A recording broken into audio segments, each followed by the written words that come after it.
Hi, my name is Ante Mandic. I'm an assistant professor of tourism management at University of Split, Faculty of Economics, Business and Tourism. On behalf of the organizers, I would like to welcome all of you who have joined us here today to discuss the nature-based tourism and nature-based destinations under the COVID-19. I would also like to make a brief introduction into the topic, and following we have these really good four speakers which will deliver their presentations. I would also like to invite you all to involve into the discussion. I saw that some of you have already raised their hands.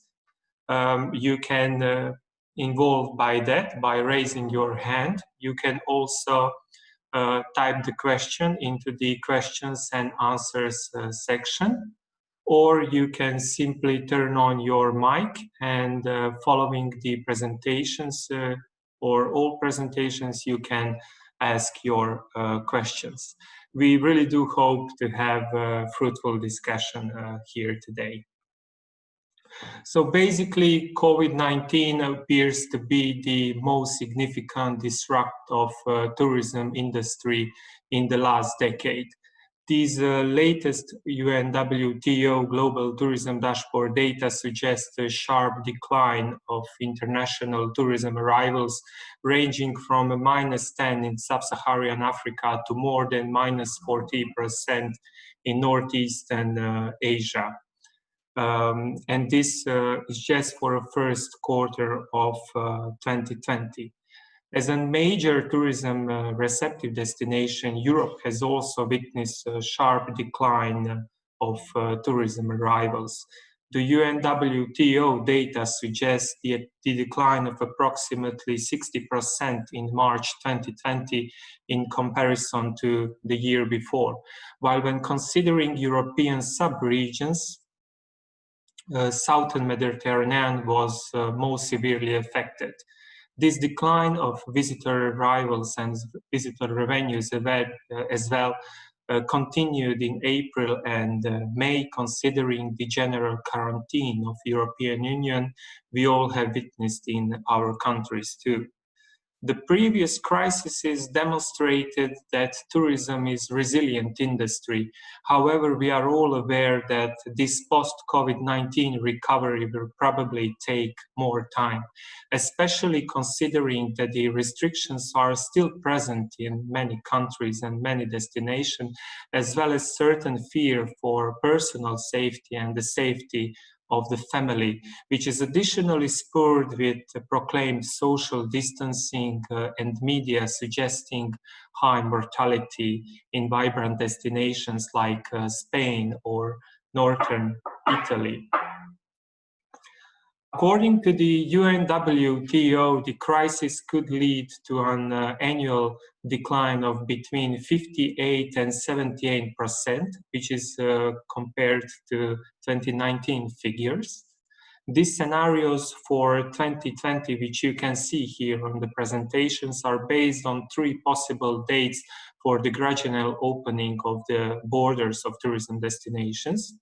Under these scenarios, the impacts of the loss in demand in the international travel could translate into the loss of 850 to 1.1 billion international tourists, loss of approximately 1.2 trillion in export revenues for tourism, and unfortunately loss of 100 to 120 million direct jobs at risk within the industry. The recovery from the crisis will take some time. Right now, it's clear that some of the destinations, especially those which are highly tourism revenue dependent, will have challenging 2020 and potentially 2021. Considering previous crises, the lessons from history suggest that global arrivals returned to grow the fastest after the SARS disease, while after the global economic crisis, it took more than 10 months to record the first growth of the arrivals. This UNWTO has delivered a comprehensive analysis by their expert panel of experts, and they see the recovery by the final quarter of 2020, but mostly in 2021. Based on the previous crises, we can assume that the leisure travel will recover quicker, particularly travel for visiting friends and relatives, more quicker than business travels, for instance. The estimates regarding the recovery of international travel is more positive in Africa and Middle East, more skeptic in America, while the attitudes toward the date of the recovery are mixed in Europe and Asia. The situation with disease transmission, as well as the number of the cases change, so does the public response to deliver specific actions. This data from the late April 2020 suggests that majority of world destinations has witnessed complete or partial closing of the borders or some destination-specific travel restrictions. Some of the most recent infographics suggest that hotels and restaurants have started to being open for business in majority of European destinations, except in UK, during the end of the May or in the early June. This also suggests the recovery of the tourism has already started.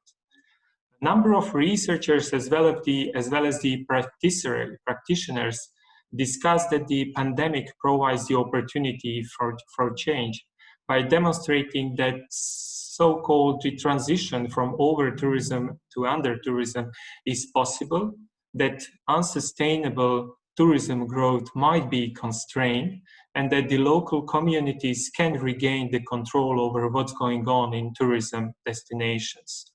All of these and many other challenges are extensively discussed the last few years in studies demonstrating over-tourism. And one of my favorite articles, the one from Freya Higgis, in which she claims that this growth-focused fetishism on a majority of Mediterranean tourism destinations in resulting in tourism killing tourism. Unfortunately, this was something that characterized many of tourism destinations before the COVID-19 and probably will after the pandemic. The inaugurated travel restrictions led the world into the temporary era of under-tourism. This situation emphasized many of the challenges that industry as well as the economies face, including the tourism revenue dependency and the right of the communities and local population to use public goods and common pool resources. This was particularly emphasized in nature-based destinations with a long tradition of outdoor recreation in protected natural areas. Finally, the responsible tourism emerged as an aim for the tourism industry. However, considering the principles the responsible tourism advocates, and which are to a large extent integrated into the sustainable tourism and ecotourism principles, we might question if the responsible tourism simply reflects our fail of the industry to increase its overall sustainability, especially if we consider that majority of these principles is already inaugurated in some of the frameworks in nature-based destinations like European Charter for Sustainable Tourism Development by Europark Federation.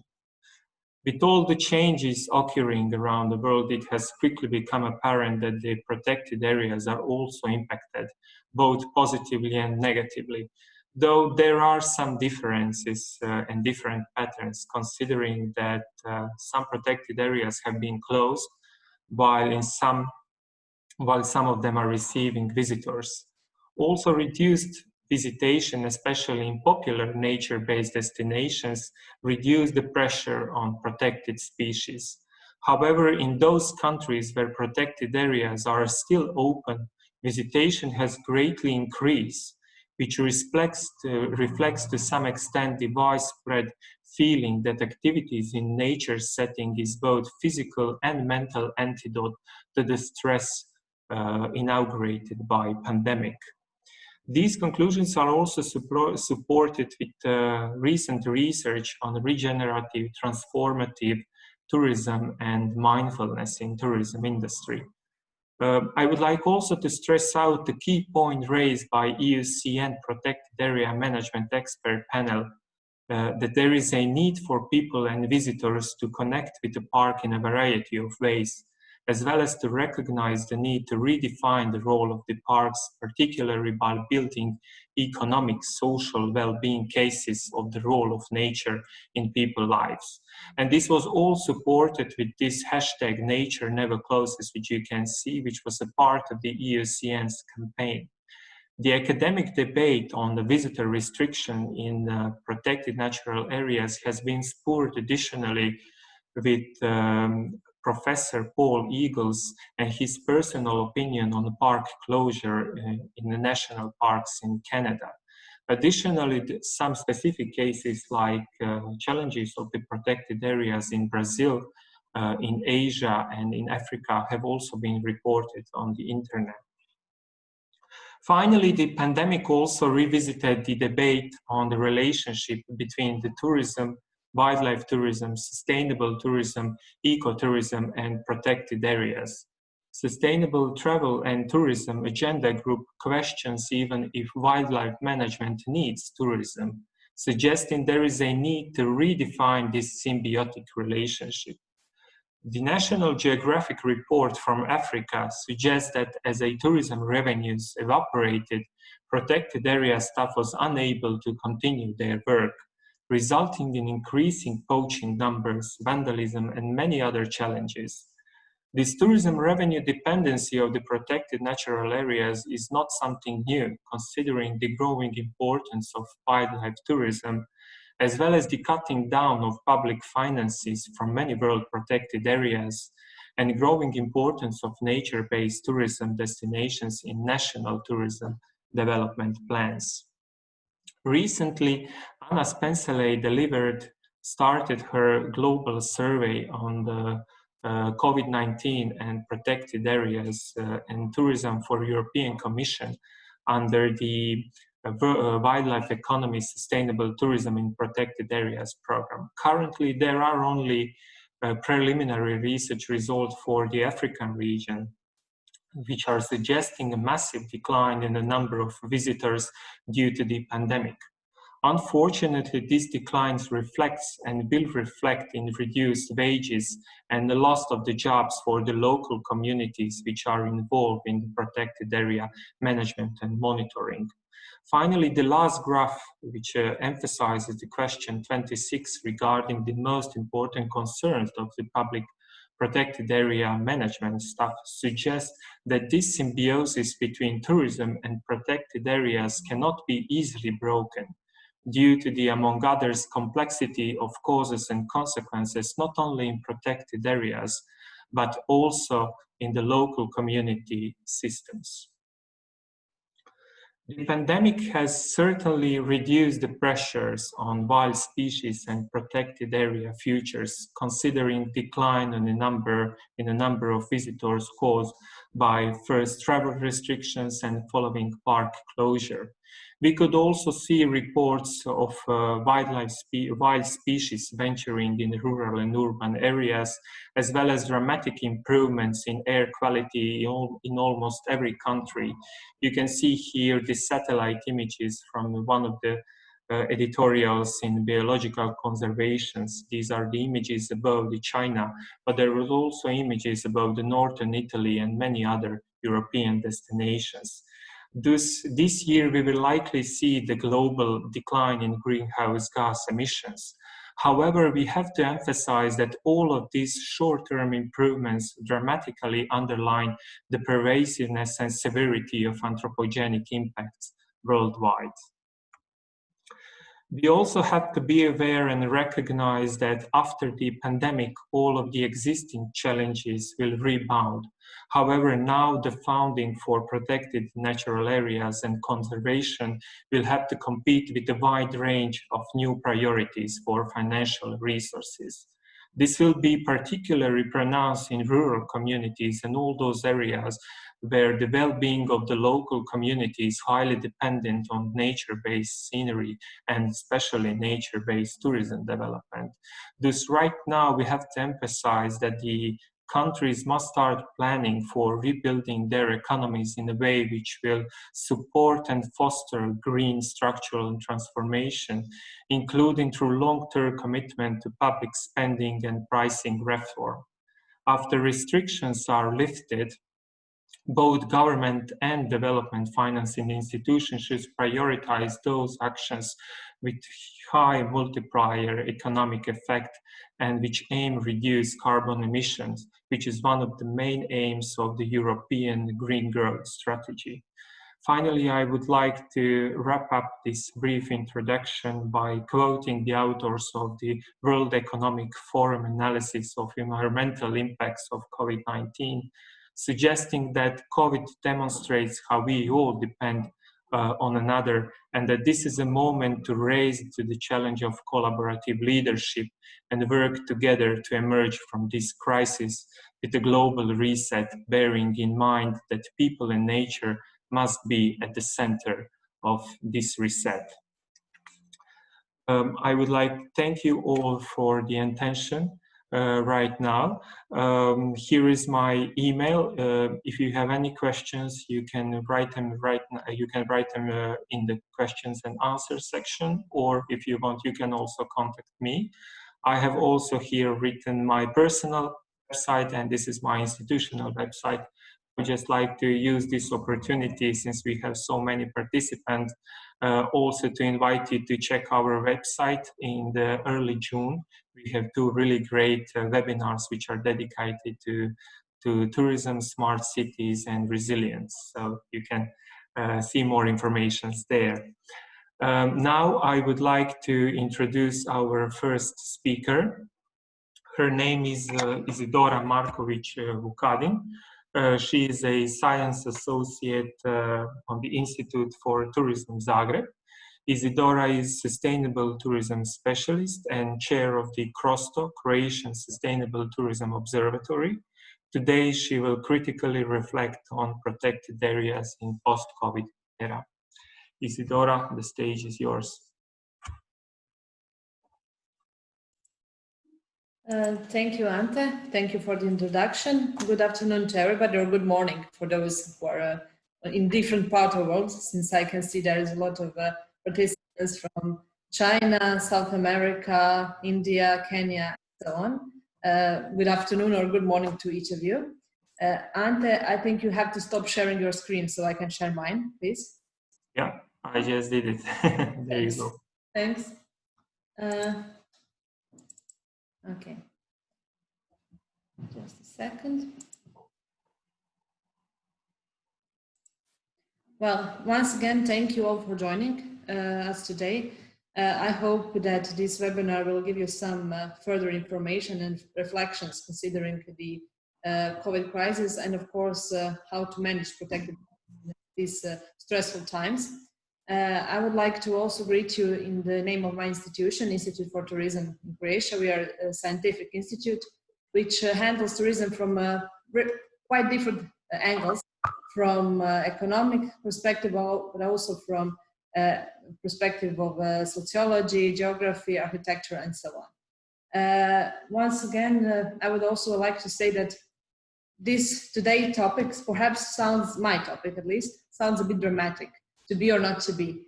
But I just wanted to emphasize that we are in a time of a possible turning point in protected area tourism as we know it, and it's time for new decisions, or to go as we used to go, and to have the problems we used to have. Now we can decide not to have those problems, to have a turning point, and to decide to have some new actions. In the moment I speak, in Croatia, protected areas have already reopened and have started functioning, mostly focused on the domestic population, which is something quite new, since our protected areas have been depending mostly of tourism in sun and sea, which has produced a lot of gas to protected areas also. Let me start. I must say that in the end, the COVID crisis is a result or a warning of our impacts, of anthropogenic impacts that have influenced and interfered with the natural habitats for years. And sooner or later, something had to happen. It happened now. It happened as a coronavirus crisis, as a direct consequence of land use changes, especially deforestation, habitat fragmentation, and growing agriculture, whereas actually our contact with different kind of wild animals has been increased. And that was in the end the key driver for zoonotic diseases. As you can see from the map from Crooks and others, there is when looking at the world map of the habitat fragmentation, there is a quite big habitat, especially in Europe, India, China, partly in South America, which is highly fragmented, and where deforestation, like on this picture, is in its, I must say, not at its best, but at its worst. Furthermore, most natural reaction of all of us on this crisis was, of course, fear. First, fear of virus, then fear of people, perhaps they have the virus, then fear of traveling. I'm safe at home. Why should I go anywhere? And in the end, of course, due to the COVID-19 pandemic and due to epidemiological recommendations that include physical but also social distancing, tourism and all types of destination has declined, as Ante already told us. And of course, the same happened in destinations of protected natural areas, where essentially a space to stay, those should have been a space to stay in healthy environment with a reduced social interaction. But those were closed also. So that was one of the negative sides also of the crisis. However, due to the limited movement of both foreign and domestic tourists and visitors, the potential of protected areas cannot be realized still. On the other hand, we can witness to some positive impacts that this crisis also had. We daily witnessed relatively intense use of urban green areas of different kinds, in which it was not possible to achieve the same level of social distancing as in rural habitats or in natural habitats, but it showed something very important. It showed that people have an intense need to stay in natural environment. And by reducing the restrictions, the demand for living in nature will spill over into other natural areas outside urban and suburban habitats. So first, let's stay in apartments, let's stay in our known environment from different suburban environments, and then in natural environments. When it comes to the global protected area network, we can definitely say that it is an answer, a kind of an answer at least. Due to the global pandemic, we witnessed that the reason for this is not only the physical appearance of the nature, but even more metaphysical.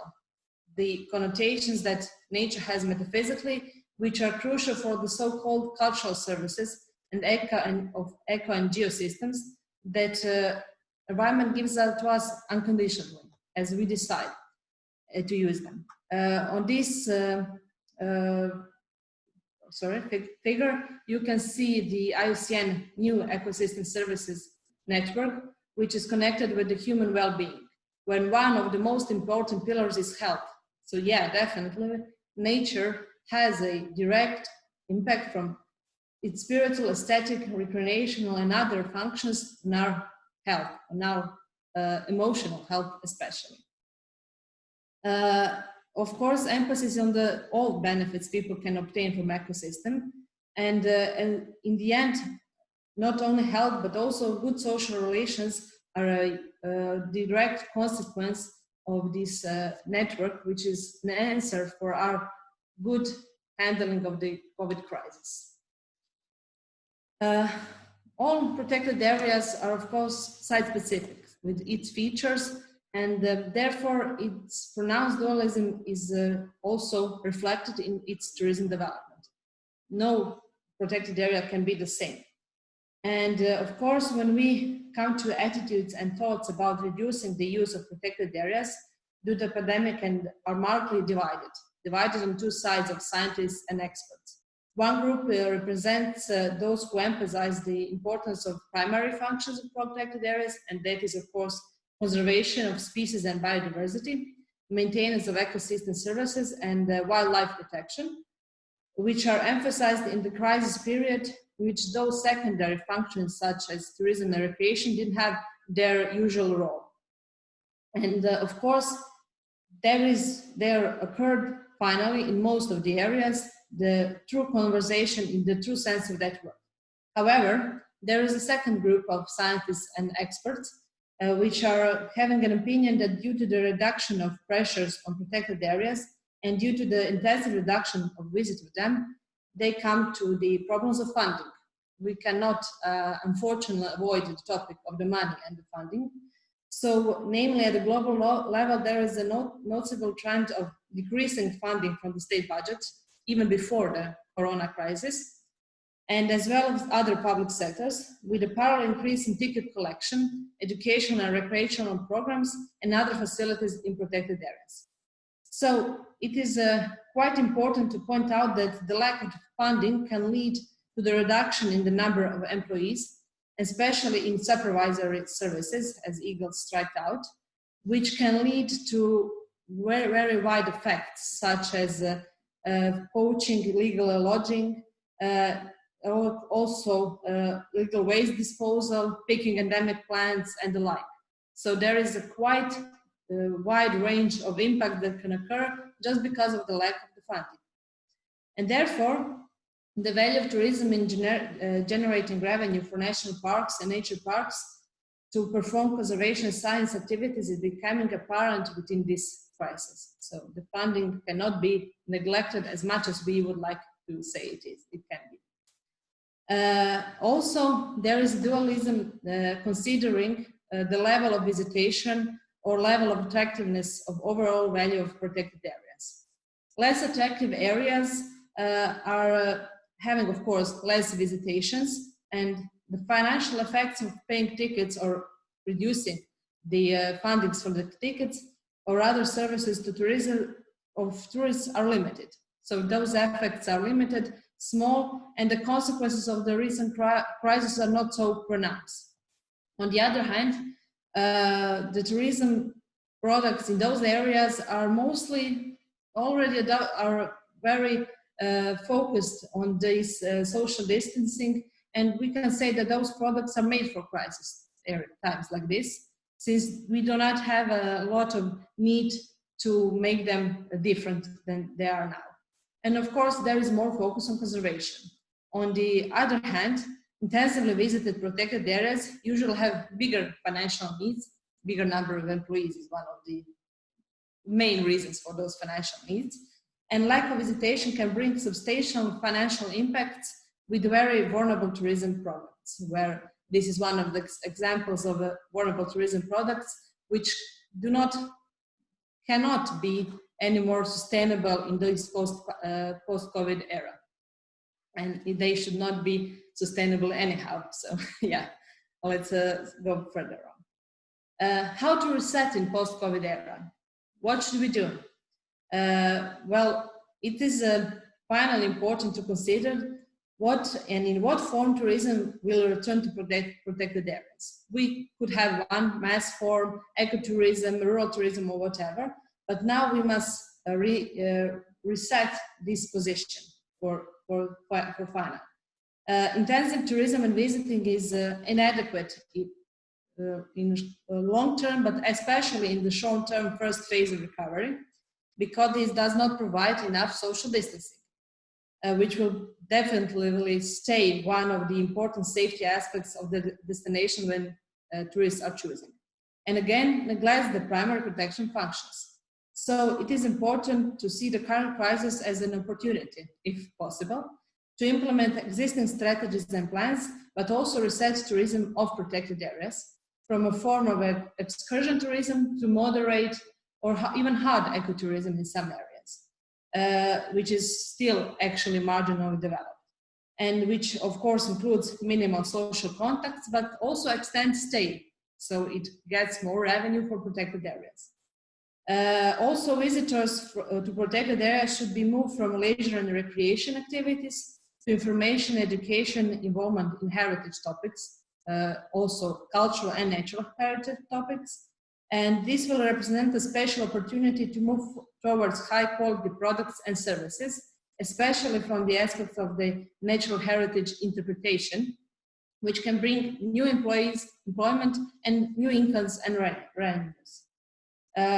In this sense, the potential is represented by selected types of tourism, activities based on interpretation and citizen science, such as specialized guide tours, visitation, of course, different kind of tourism products like volunteering tourism, educational tourism, and so on. So one of the possibilities to reset in that way. Of course, we need some short-term resets also, which will give an opportunity to protected areas to recover. So definitely enabling virtual tours to parks is one of the main promotional activities most of the protected areas have used, but also it would be very good if there could be more messages focused on the surroundings of the protected areas, on the rural areas where people live and which can produce new values to that area.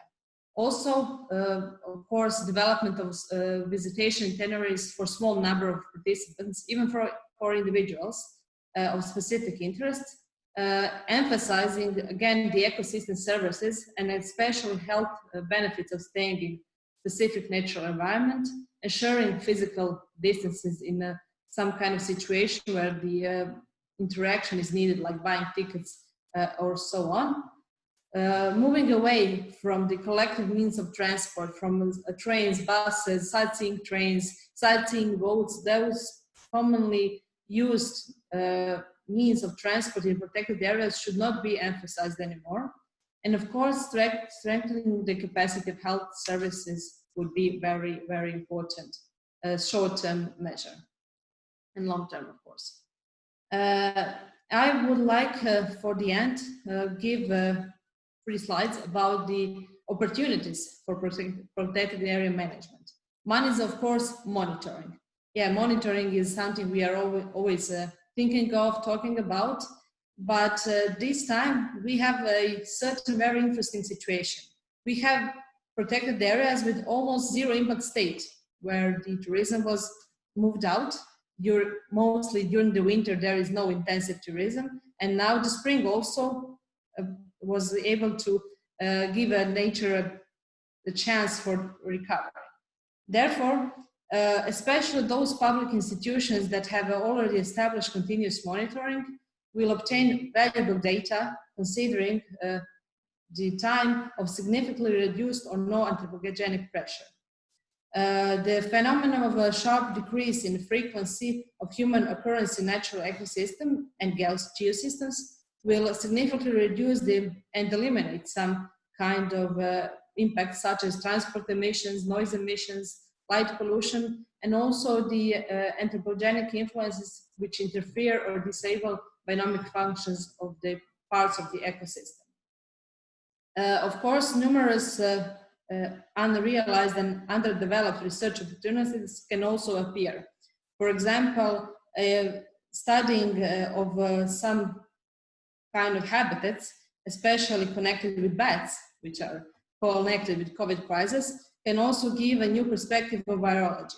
So there is a quite number of chances to continuous monitoring from the zero, from tabula rasa. Also, integrated tourism management is a new opportunity. It's not only connected to this crisis, but it is also essential for protected areas where visitation management is of course in focus, but also management of identity and cultural landscape sustainability, greening of tourism infrastructure, carrying capacity determination frameworks, sustainable tourism monitoring, participatory approach. Those are all elements which should be included in the integrated tourism management, and now the management authorities have finally time to do it.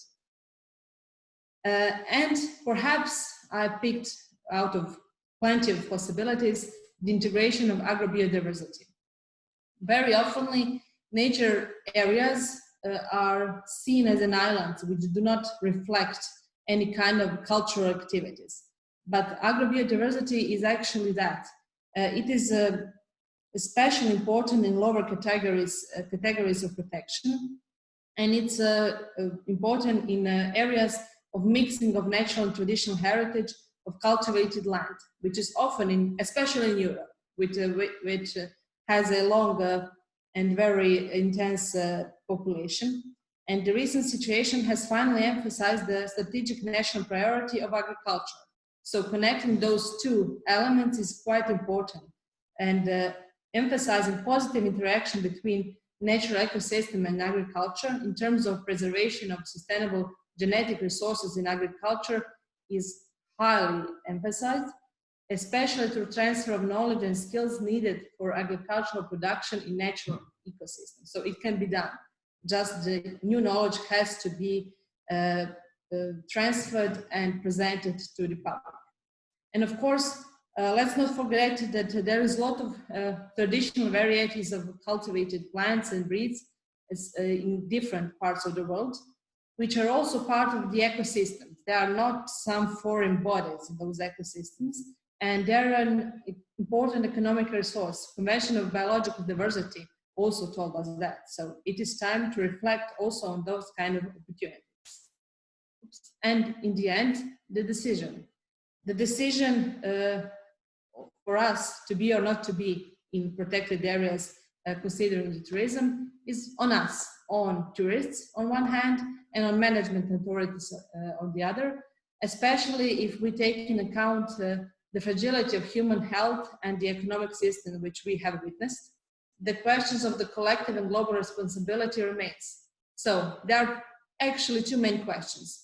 Can we expect a change in development paradigm in which growth discourse with negative externalities has been dominant so far? So we will try to change something. Or we are going to embrace usual tourism patterns and be back to normal for us, for people, and abnormal for nature. So those are main two questions, and decision is on all of us. Thank you very much for your attention. If you have any questions, I believe we will have it in the end, the question and answer section. So for now, that's all from me. Thank you, Isidora. Yes, you have at least two questions I can see. I prepare them for you. When we finish with other presentations, you will certainly address them. And thank you all for being active in the chat rooms and question and answer section. Our second speaker is Mr. Jeremy Sampson. He's the CEO of the Travel Foundation, leading sustainable tourism charity. With extensive experience in tourism and sustainability arena, Jeremy has worked with the public sector, small and medium enterprises, and civil society. He also served on the executive committee of the World Commission for Protected Areas Tourism in Protected Areas Special Group. Today, Jeremy will reflect on current situation through the Invisible Burden of Tourism project that the Travel Foundation published jointly with Cornell University Center for Sustainable Global Environment and Epler-Wood International. There you go, Jeremy, the stage is yours. Okay, thank you very much, Ante. It's really a pleasure to be here with this great group of panelists and lots of participants from around the world. It's nice to see some friends and colleagues on the list and some people I've never met before, so really a pleasure.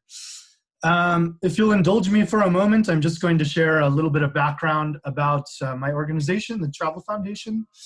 As Ante shared, we are a charity set up in 2003, and our focus as an organization is on helping to ensure that tourism provides the best positive benefits, greatest benefits for communities, so that local people and the environment can thrive in relation to tourism and maximizing the benefits of the sector. We were set up in a coalition among several outbound tour operators in the UK, including some of the biggest ones, TUI, Thomas Cook, Virgin Holidays, as well as the UK government. And the original idea of the Travel Foundation was to design and implement projects and destinations that would help to reduce the negative impact of tourism in destinations where UK holidaymakers traveled. Over the years, you know, we've been around now almost 20 years, and we're still focused on supporting destinations, but our remit is much more global in nature. We're no longer just a UK organization, although most of our team is based here in the UK in Bristol. We work with destinations and companies all over the world, and we have support from the industry, both from private foundations, private companies, as well as destination governments, to help as one of the global leaders in advocating for you know, better performance of the tourism sector, better understanding of tourism's impacts, and ultimately ensuring that tourism delivers better benefits for local people and generating livelihoods. And we work with organizations all over the world. I think one of the interesting aspects of the Travel Foundation as a charity is that we do work quite a bit with private sector. And we serve often in many destinations as a bridge, helping the private sector and local authorities to better understand the impacts of tourism, work together to plan and manage tourism, and ultimately to promote, you know, to develop and promote stronger local supply chains that, again, maximize the benefits of tourism for local people and help to generate better livelihoods. So as Ante said, shared last year, we released a report with Cornell University and Eplerwood International called The Invisible Burden of Tourism, Destinations at Risk. The main thesis of this report was focused around the idea that in destinations, we know quite a lot about the economic impact of tourism. There's been quite a lot of research and advocacy about the benefits of tourism. Many of us work in tourism know these statistics by heart. 1 in 10 jobs are generated from tourism around the world. You know, the number of arrivals that we were growing and growing and growing until 2 months ago. The amount of you know, exports, 1.6 trillion US dollars, you know, annually, et cetera, et cetera. We can all speak to these statistics because there's been quite a lot of good work done around the economic impacts. However, it's difficult for us to say what the net impact is of tourism because we do not have enough information on some of the negative impacts of tourism, particularly from an environmental and socio-cultural perspective. When you look at the SDGs and trying to understand tourism within the context of the SDGs, it's really difficult without balanced information to understand the costs of doing the business of tourism in any tourism destination. And what's the problem with that? Well, in particular, you know, we are talking here about costs, not just impacts. I think in the tourism sector, we've had a lot of discussion over the years about impact, and the word impact in many ways can be vague if we don't have enough information behind the concept. In particular, the invisible burden looks at the unaccounted for costs that are associated with servicing tourism demand, and particularly in destinations that are managing issues of seasonality. So in particular, I'm talking about the infrastructure needs that are required to service the growing number of tourists that are visiting destinations, on top of the resources that are actually needed by the local community. And when we don't understand the assets that are shared with tourists, and we don't understand the costs of actually servicing that demand, what often happens is that there is no shared accountability for addressing those assets and for covering the costs of doing the business of tourism. So without that accountability, what often happens is that either the costs are passed back on to taxpayers, or they're left completely unaccounted for, and that's where we end up with degradation of assets. I'm going to share a little video with you about the invisible burden, assuming that it works.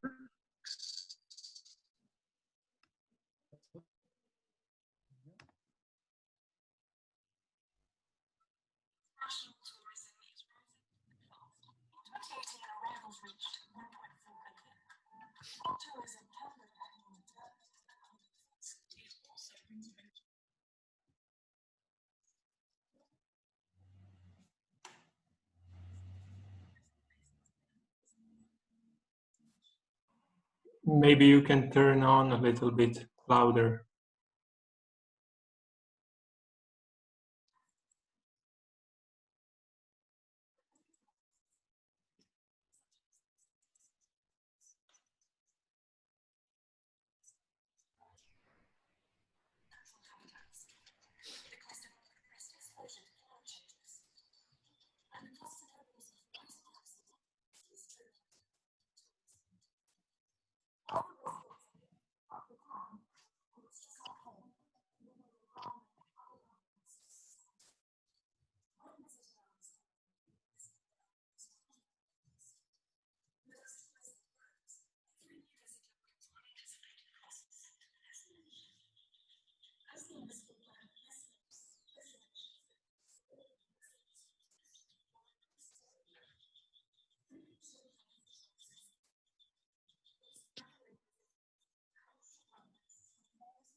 So what's really interesting to me about the current moment that we're facing, the crisis related to COVID-19, the upcoming recovery phase, is it's never been more clear that tourism is full of vulnerability. And I think we knew this before. We knew this before the crisis. There are all sorts of situations that would lead us to that conclusion. Over-tourism was a symptom we were certainly facing in many places. Fragile environments where we were not taking care of the resources, not taking care of the assets. Economic leakage related to jobs and opportunities in communities, seasonalities, overdependence, et cetera, et cetera. I think tourism has long been vulnerable and sitting on a very vulnerable foundation.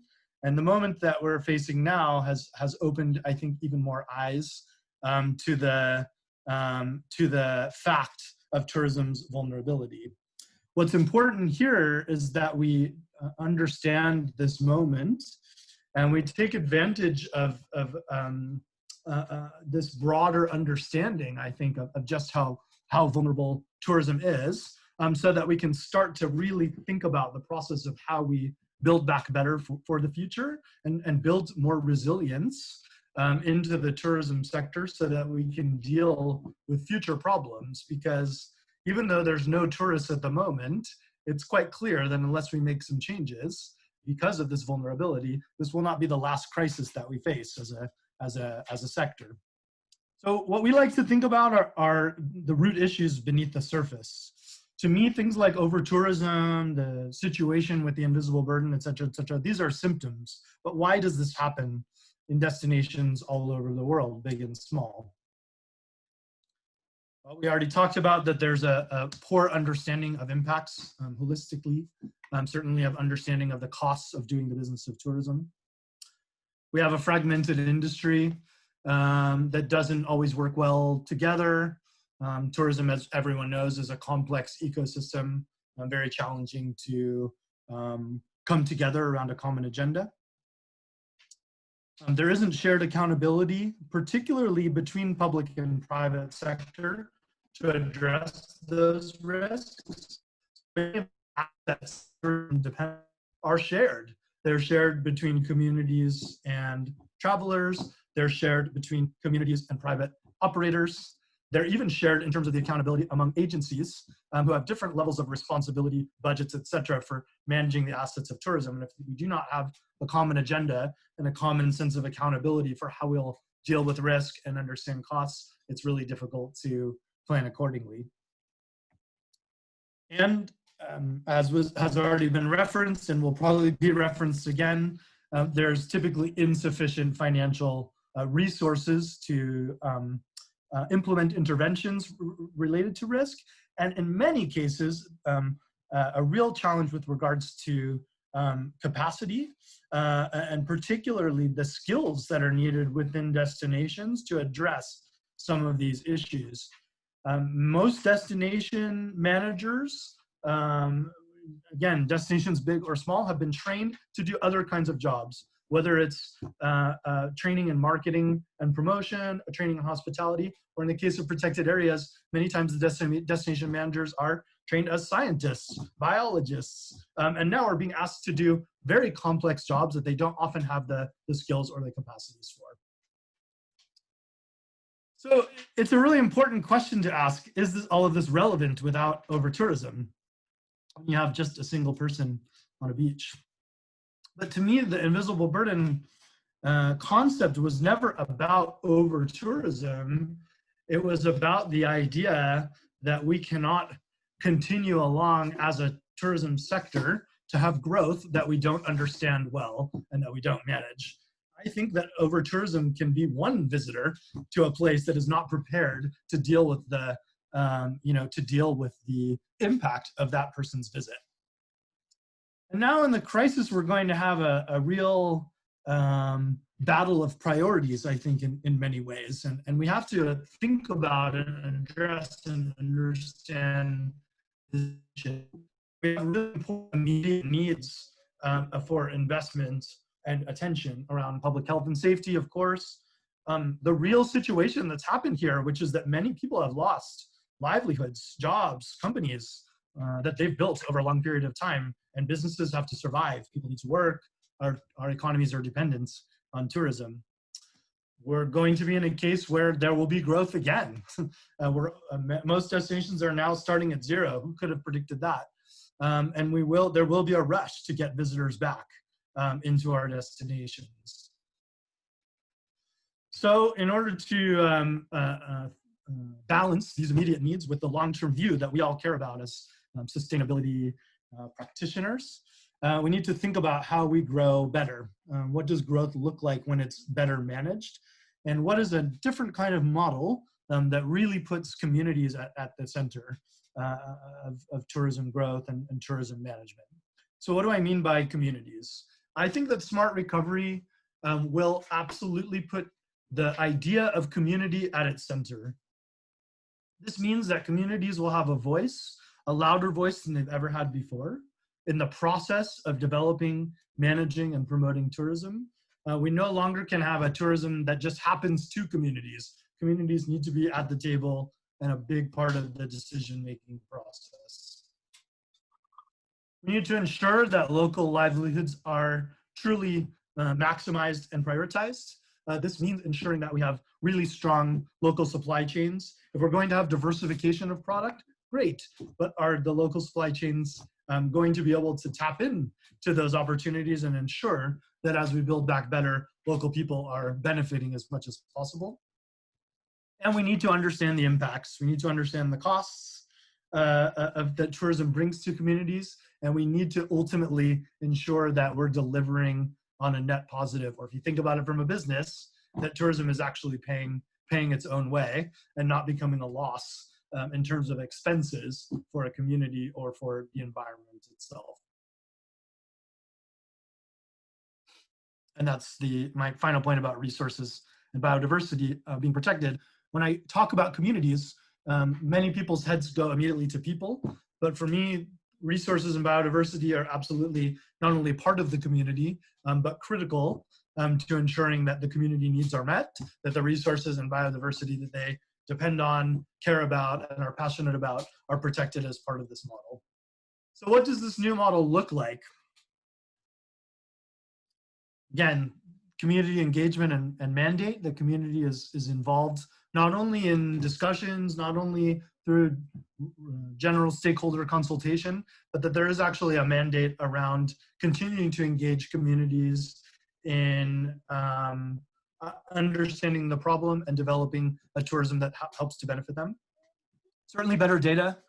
I don't think we need more data. I don't think the issue is more data. I think it's better data and smarter data on the right things that will help to drive more evidence-based decision-making. We need to build skills across the value chain. As I mentioned earlier, most destinations are lacking capacity to deal with the complex challenges that they're facing. As well, the workforce needs to continue to evolve, needs to continue to build up its capacity to be resilient, to adapt to different kinds of situations. We need a shared agenda, and we need shared common key performance indicators for how we look at destinations. I think right now, and this will certainly be the case again with recovery, the typical performance indicators are the economic ones. So how many visitors will we have again? What will the growth trajectory look like? How many jobs will be generated? How much will it contribute to the local economy? Fine, it's no problem to have those indicators, but they must be balanced with other indicators that help us to really have a shared agenda around delivering net positive tourism for communities.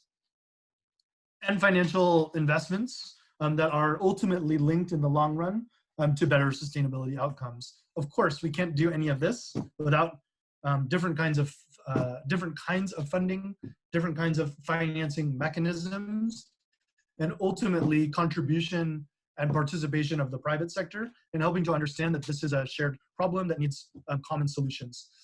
Sometimes I laugh when people say there isn't money in tourism, because there's a lot of money in tourism. There's a tremendous amount of money that's being put annually towards promotion. And if even just a fraction of that money was put towards destination management and interventions, we would have more of a pot to pull from in terms of designing the appropriate solutions and identifying those priorities. And the last piece of this model is around products. I mean, at the end of the day, tourism is the goal of the tourism sector is to sell travel, to sell experiences. But we can really look at what those products might entail. Again, how we build up a strong local supply chain to actually deliver on these kinds of products that may evolve as we go forward. So how do we do it? How do we achieve such a model? I think there are two main areas that we really need to focus on. And these are areas that we're highly focused on as the Travel Foundation, working with destination partners, big and small. We work with some of the leading destinations who are setting the tone for models, and we also are working with small destinations who are thinking now, well, what does this recovery phase look like, and how do we set ourselves up to look better? So from a governance perspective, I think the foundation of good governance will be these three in the middle. These new KPIs that go much further beyond the economic indicators, ensuring that there is an optimal tourism mix. We did some work last year in Tenerife, which studied actually the promotional strategy of the island and looked at the implications of growth related to that promotional strategy, not only from an economic return perspective, but from an environmental, social, and cultural impact perspective. So we actually played out the scenario of growth and helped the island to understand how they could certainly optimize the mix that they were going for from a promotional perspective, but also how they could design destination management interventions that would respond to the projected growth that they could expect from the different markets that they were targeting. And then, of course, as I said, resident need and engagement, ensuring that that's part of the equation. And then around that foundation, developing better mandate for destination management, not only destination marketing, creating a shared agenda, having the smart data systems in place, and ensuring that there's the investment tied to all of that data and better KPIs.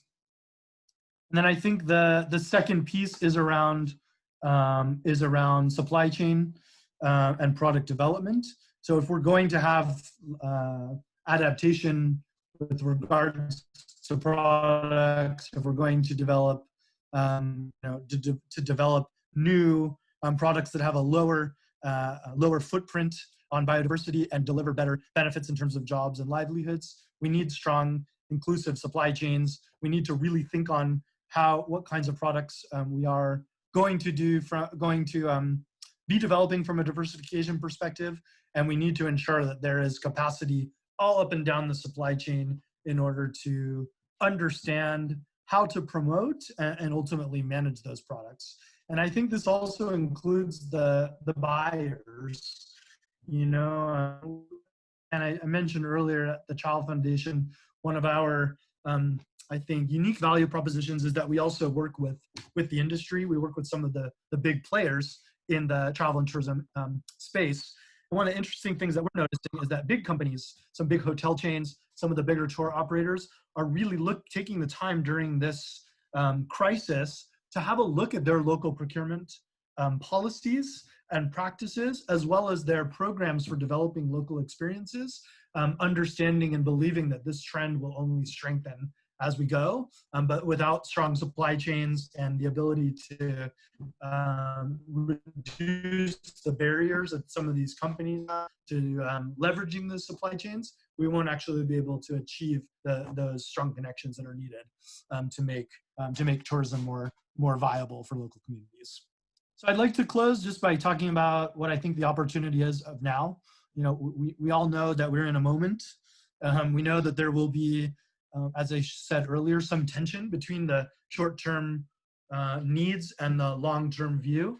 I don't think there needs to be tension. I just think there needs to be growth again, but we really need to think about what does that growth look like from a managed perspective? How do we have a deeper understanding of that growth and do it in a way that will actually set us up for long-term success? So some interesting things that we see happening now. Many destinations are already, during this crisis, taking the opportunity to engage with their communities, maybe more than ever before.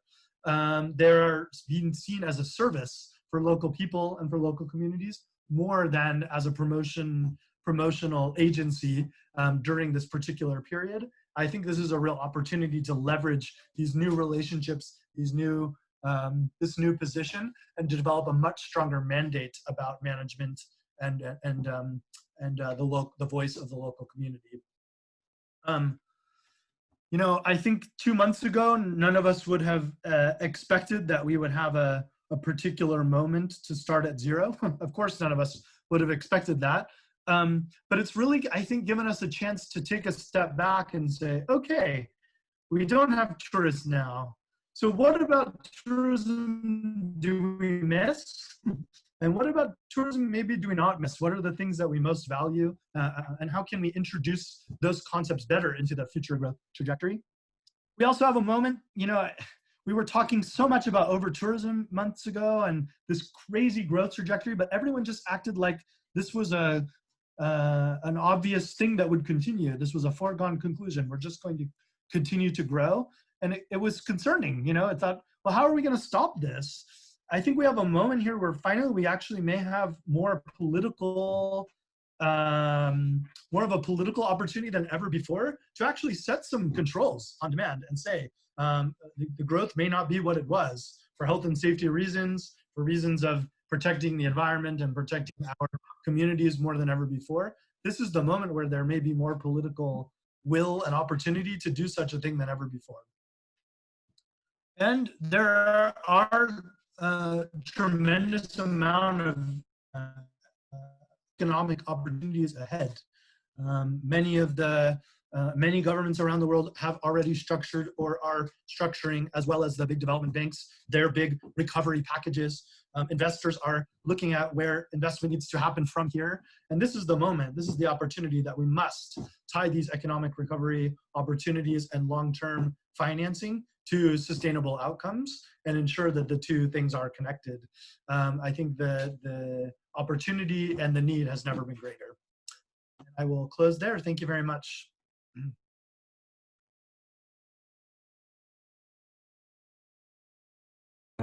Okay, now you can see me, hear me. Thank you, Jeremy, for the inspiring presentation. It was really interesting, and I saw that in the chat room you have several questions, so you better prepare for the last part of the panel. Now I would like to introduce our third speaker. His name is Luca Santarossa. Luca is an international expert on sustainable tourism with extensive experience in tourism planning, management, monitoring in protected areas. Among others, he worked for the Italian Ministry of the Environment and Federparchi, Europark Italy, as well as a consultant on Mediterranean Action Plan. Today, he will reflect on repositioning of protected areas-based tourism offer in a COVID-19 driven tourism market. Luca, the stage is yours. Thanks, Ante. I'm sharing the screen. Here I am. So thanks, Ante and Isidora, for having invited me to this interesting debate. And I hope that this debate that is pretty, let's say, Mediterranean-centered could be useful also for many of our attendees that are from other areas, so with different features, but maybe here in Mediterranean we have some good hints for them.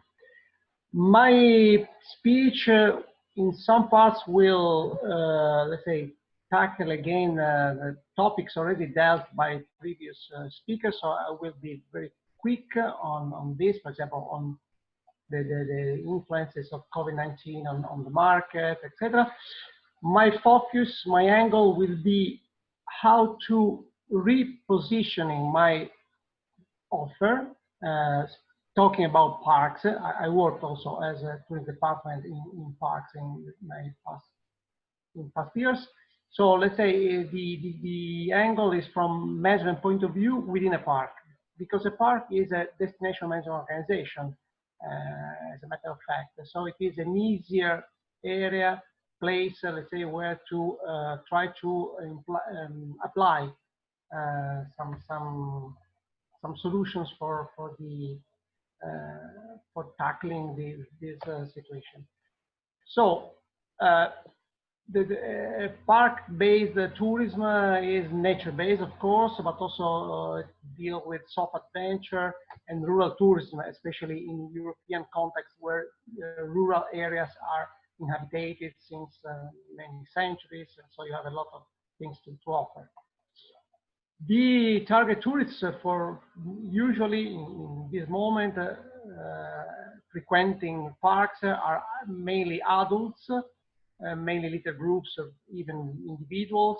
I'm talking in a rough way, let's say, taking everything together. Usually, people more educated are more interested to go to visit a park, and they have a minimum spending capacity, and in theory, they are open-minded.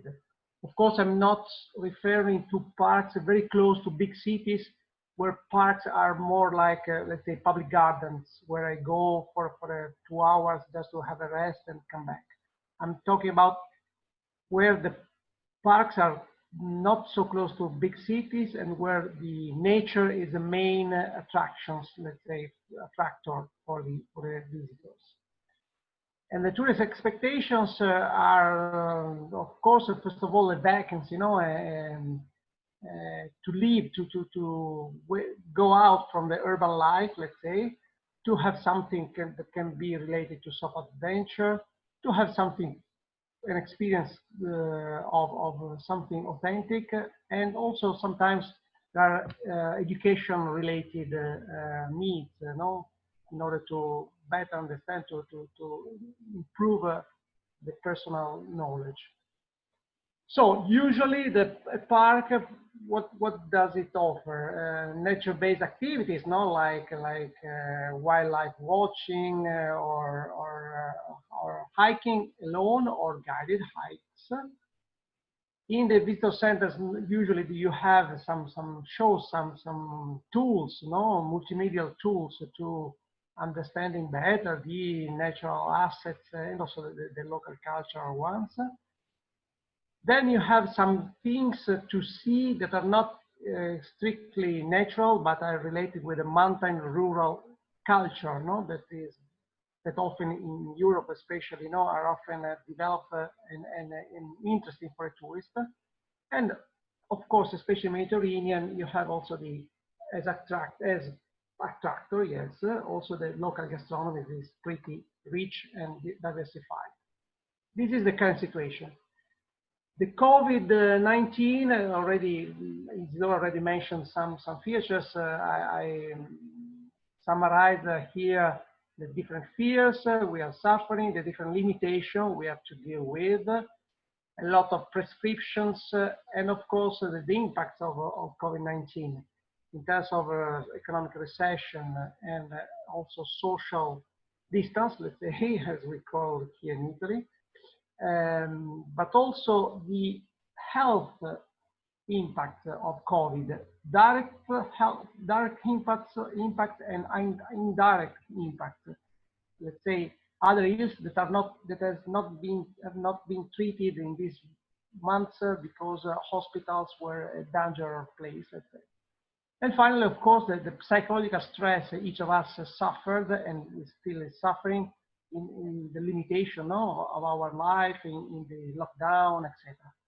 Of course, we as environmentalists are appreciating the recovery of nature.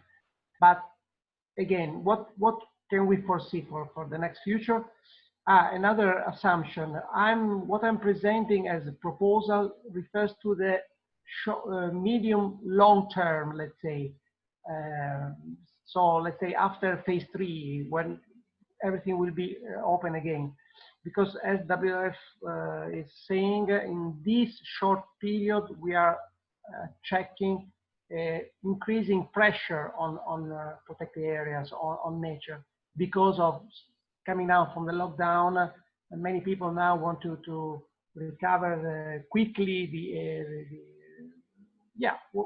in nature. So the forecast from WWF is that in the short term, there will be a higher pressure on parks. So the need of managing this higher pressure. But in this theoretical model, let's say I'm presenting, we are looking at a stable situation where this urge of recovery is already over, let's say. So we're talking of ecotourism. Ecotourism in a Mediterranean context is the following: it is not just sustainable tourism in a park.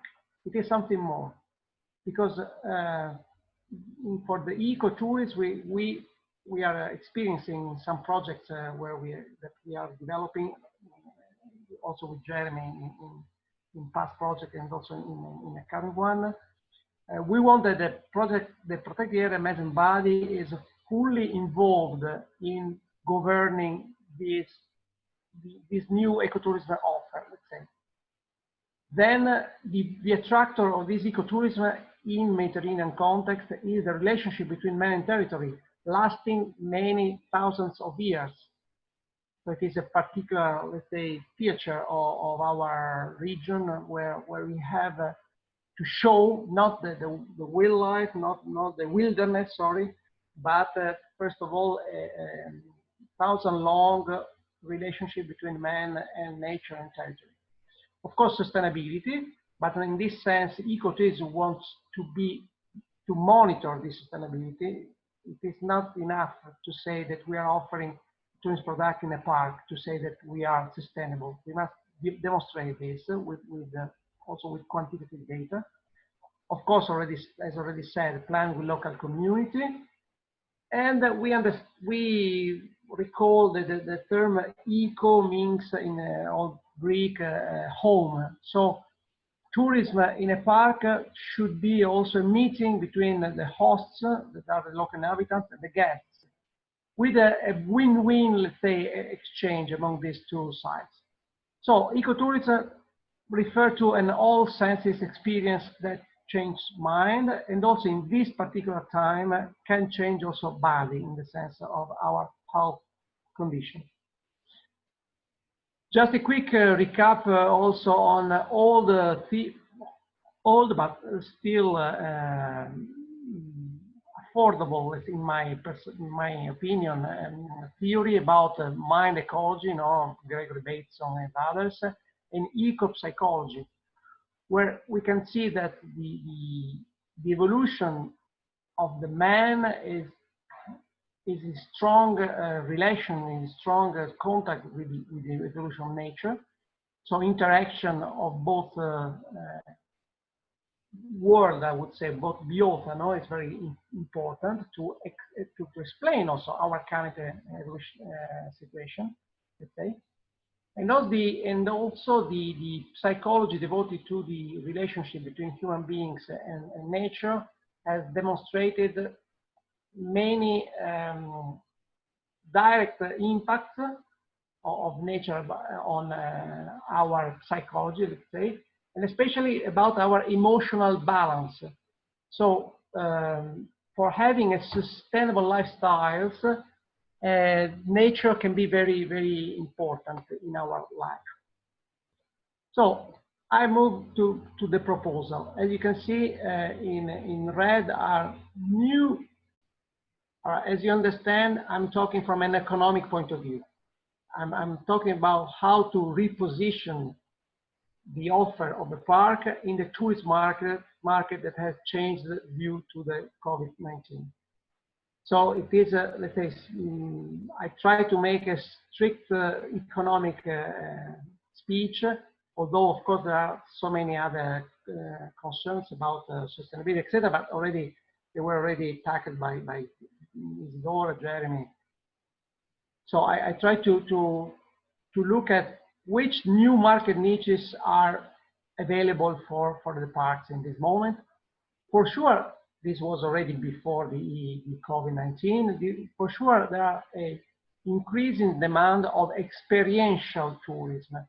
And here we should open a conference about what is experiential tourism. But you can understand easily that for experiential tourism is not to hike in nature, but also to meet either local wildlife is possible, or local inhabitants especially, and doing something.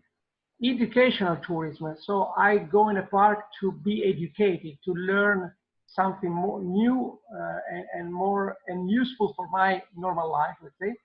And also we can talk about recovery tourism, recovery from COVID-19. We will do afterwards better what I mean for recovery tourism. The target tourists can be enlarged, let's say. Of course, any age means that pupils can have a greater importance for the parks. Already parks hosts scouts, pupils, classes, etc. But I would say it is residual. In terms of quantity, it's very low percentage, let's say. Now, in this recovery tourism, we can enlarge the target of the demand for our products, looking at, for example, pupils, but also elder people that suffered from COVID, or people that health workers, as I wrote below. Let's say we have a wider range of interested demand to the services that can provide a park. So, so in this case, we don't need a special educated people, but anyone can gain something from coming in a park. And also the low capacity of spending. There was a question 1 hour ago speaking about if we reduce the number of visitors in a park, we increase the price of such visits, etc. And so it can become a luxury product. I don't think that this is the point. The point is that we must differentiate the different products that the park can offer. And for this product, probably from a unitarian point of view, the cost will be higher, but also the quality is higher. So it's not a problem of luxury products, but it is something to pay more for more quality. So I think that the incomes of the park, but especially of local service providers, can increase with lower tourists, with lower arrivals, let's say, but also we must change also our mind as tourists in looking at the park. The park is less than in the past as a public garden to go whenever I want and to enjoy in any way I want, but to see as a place, as Jeremy explained us, with some criticalities, with a lot of uncovered secret costs, etc., etc. Also, an area very important for my recovery. So I can be able to pay a little bit more for having a real benefit from this. So again, I'm talking about recovery, as an expectation, mainly in this moment of COVID, still COVID stress, let's say.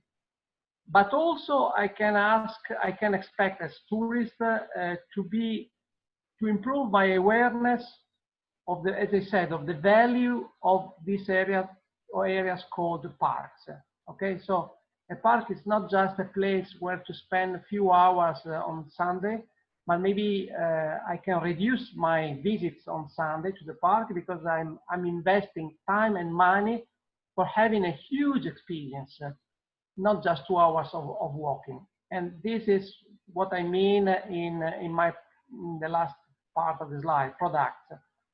First of all, even in a virtual way, I have to offer experience, not just shows. Okay, so there are plenty of AI-based tools and ways to make you experience to meet with a bear or with any kind of with a wolf, etc., without having a real wolf in front of you. So the park must invest on such multimedia experiences in order to increase the quality of the visit in a park. And the parks must stress themselves, because I know we are working the project and we see the difficulty for a park to become something like a tourist provider, no? But it is important that the park become or stimulate the local actors to organize products that are more complex than just a hike visit, a guided visit, sorry. So to organize, for example, camps, no? Some days in a tent, for example, for enjoying really more quality, more emotion, no? in living for some days in a park. Of course, also the involving tourism in activities positive for the nature, like, for example, cleaning a path, collecting plastic in a beach, participating in monitoring of a wild species, whatever. This increase the quality of the experience, and also the increase the fidelity, I would say, the link between the customer, the tourist, and the park. So we can do many things, and we can offer many things of more attractiveness to the tourist than just come and walk on my woods. And finally, also one aspect that for Mediterranean especially is very important, no? Local culture and local gastronomy. As usual, we have two choices. No, one is just to have a very, let's say, to offer a restaurant where to eat something local, or to involve the tourist in an experience with local culture and local gastronomy, like cooking class with old ladies or taking part in pesca turismo. Again, also in this case, there are so many activities already tested that demonstrate that with a more investment on governance of such products, then we gain more income, less impact, and especially supporters also for the future supporters of the park. many tourists will come back or will support also financially from their home the continuation, let's say, the fostering of such way of enjoy a park. So my final statement is, in this moment, especially in Europe, especially in crowded countries like Italy, many parks are seen just the public garden where I go when I want and to do what I want. From an economic point of view, we must try to develop a specific offer managed by the park, managed in the sense of in the governance sense, let's say. Of course, we need to involve tour operator and service providers, not for this offer, but we need to develop such specific offer that shows that park is much more than just a walk in the silence and with the birds singing. This is, I hope I have reached my goal.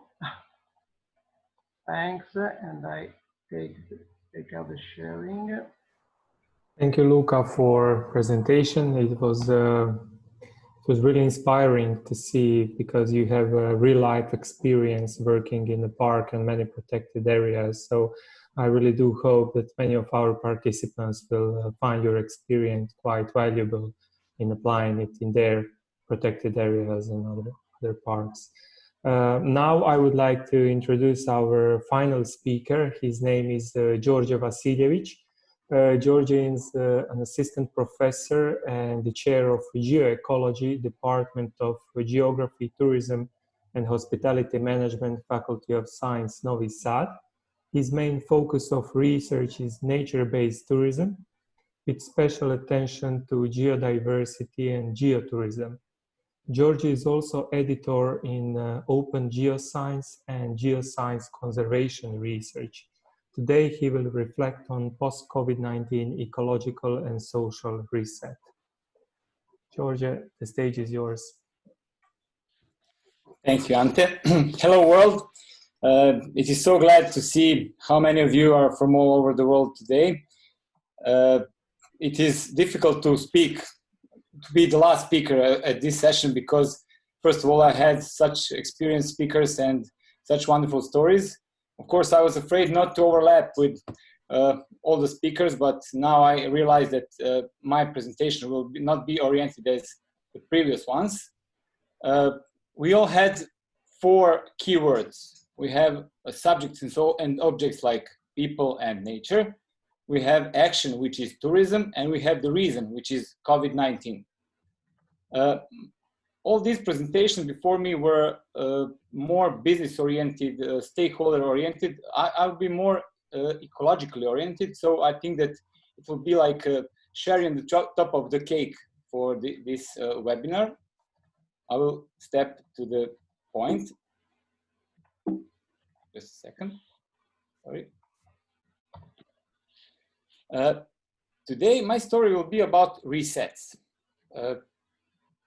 In the time after and during, of course, coronavirus, we had a lot of resets that all experts and people were sharing with us. 3 of them are probably the most relevant ones. The first one is economical reset, which was mainly the story of my previous speakers. Today, I will talk about ecological one, so ecological reset and social reset. Of course, all in terms of nature-based tourism and tourism in nature as its connection. I have to say that this is only my definition or my interpretation of such terminology.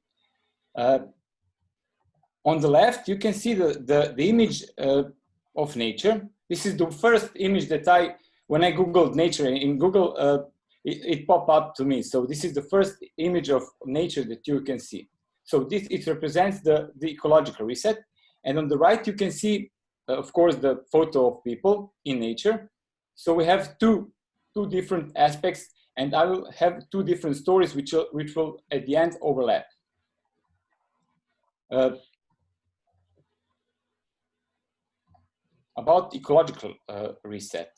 So we were all amazed during and after coronavirus that nature somehow unexpectedly recovered and get to status quo after the lockdown.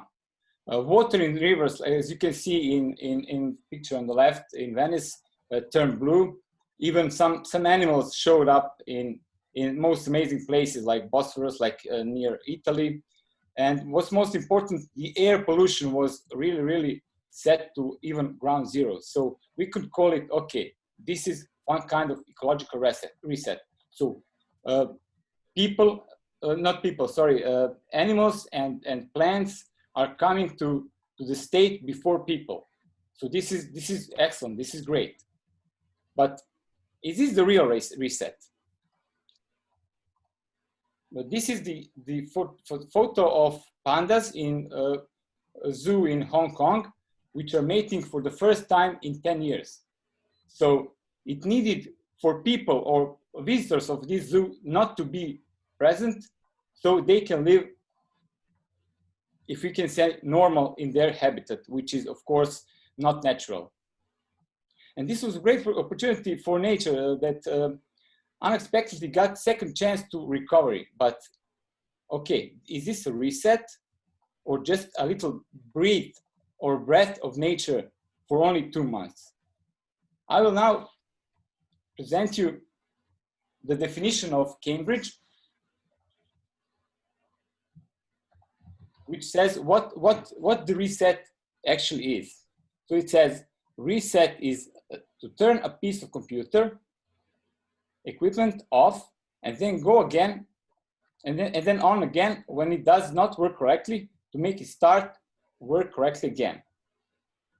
So if you change computer equipment with nature, so ecological reset would be to turn nature off and then on when it does work correctly. Something is really wrong here. Something is particularly wrong here because nature was doing well before we showed up. So this is, I think, not good definition what happened here. So it's not reset, it is probably some pause just to give just to give nature a time to breathe and time to, let's say, to recover. Sorry. So we saw through the window what happened. Animals were back on the streets, birds were back on the trees, plants were blooming and everything. And we said, wow. But what are we, what are our plan? What are we going to do? I will give you now an example of people who live in urban areas. I'll give you an example of Serbia, or this part of Europe, what happened here during Corona, and what was their social reset during the Corona. We cannot generalize people. There are different cultures, different traditions, different mentalities, but people in this part of Europe just like to live in the city centers. So they oriented into city centers to live near hospitals, near cinemas, near theaters, near city halls, near monuments, near crowded streets. And unlike that, let's say in Sweden or UK or maybe in Italy, people like to live in suburban parts of the city. When that happens, it seems like something is wrong. So somebody is wrong. Are people from this part of Europe wrong or the rest of Europe wrong? And then came the lockdown. The lockdown showed something very interesting. I will now make some kind of action what showed there. It is lockdown. We're all locked in our houses. You cannot exit your apartment. You look at the empty streets. You cannot walk a dog, or you don't have a dog, or you want to buy a dog because you don't have a dog. But what to do after the Corona with that dog? You have, let's say, 2 kids. You have a wife or a husband, and you wake up in the morning. Everything is fine. The day is perfect. you look like this guy on the photo. You look through the window, you see some beautiful parrots or pigeons through the window. You have breakfast, you play with your kids, if your kids are big enough, they go to online school, you do all that, you have coffee, you have some internet chatting, you have watch some news on TV, etc., etc. Then you look at the clock. It's 10 a.m. So it's 12 more hours to bedtime. And you say, oh my God, what should we do next? Every day is the same because you're in an apartment and you live in a shoebox. Actually, you live in a shoebox. What to do all day? The parks are closed. You cannot go to relatives, to friends. You cannot take your kids to your parents because they cannot see them. You have nowhere to go. What do? You put advertisement on social media or in newspapers that you would like to rent a cottage house or a suburban house or village house. Why? Because you want to go there. You want to see how nature looks like. You want something with backyard. You want something with trees, with plants, with animals on those trees. You want to let your kids play in open space. You want to have maybe private barbecue or something. And of course, you go there for a weekend. Everything is okay. And realize, yeah, that is not bad at all. Okay, we are maybe 10, 12, 20 kilometers from the city center. It's okay, but it's not that bad.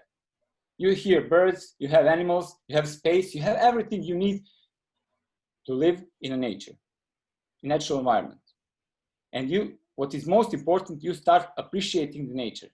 You start becoming a nature lover. And that is a great thing. It's really a great thing. I maybe skip some of the funny slides because these are not so funny times. And this is what you do in your apartment if you are, of course, in an apartment during Corona. So we go now back to the definition of reset by Cambridge University and see what is the real definition of reset. So to turn a piece of computer off or turn people off and then on again when it doesn't work correctly.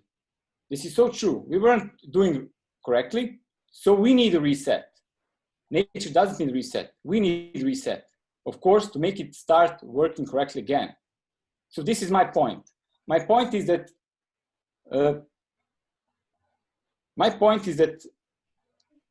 nature didn't nature wasn't in a let's say recovery mode. Nature just gave a little time to breathe during this coronavirus and then started normally. Of course, it's on us to see if maybe we will act normally or not. But I think that from now on, we should think about our plans and our strategies. That was said by my previous speakers. Now for grand finale, you will probably see this slide and say, okay, this guy is going to tell us to plant trees. No, I'm not. You realize during these 2 months that nature can recover itself. We do not need to plant trees. We need not to cut any. So that is the big change we need to know. This is the great project, really, and kids from primary school or even kindergarten should plant trees, but not because we will then recover nature. No, because of the 5th keyword, which is culture. So we need to inject them culture of nature lovers in order to have sustainable and maybe better planet for ourselves and for future generations. So it's on you if you want to plant some trees or not. But what we need to know is to give the further generations a time to breathe and of course to have enjoyment in nature and to become nature lovers. Thank you.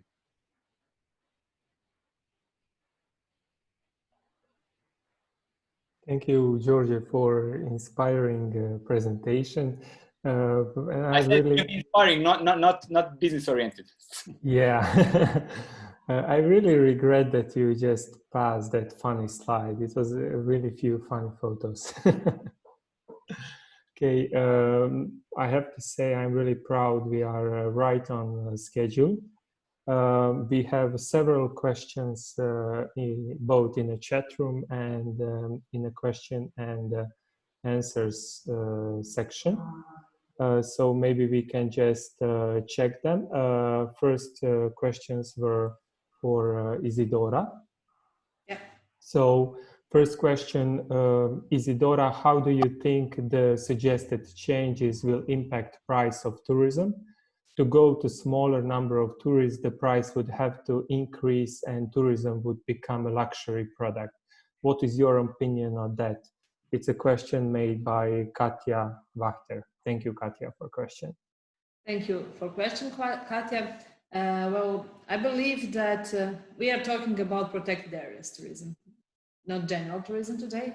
So I would like to focus on that. And I believe that all the changes that could and should be done in those protected areas should not impact so much on the price. And tourism should not, especially in protected areas, if we say that something is national park, so it's national good, it's something that we should not ban approach to.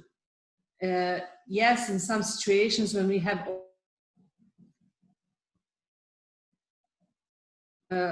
get increase of pricing, but the changes I have proposed in my presentation should not significantly become a burden which will increase the price and make it a luxury product.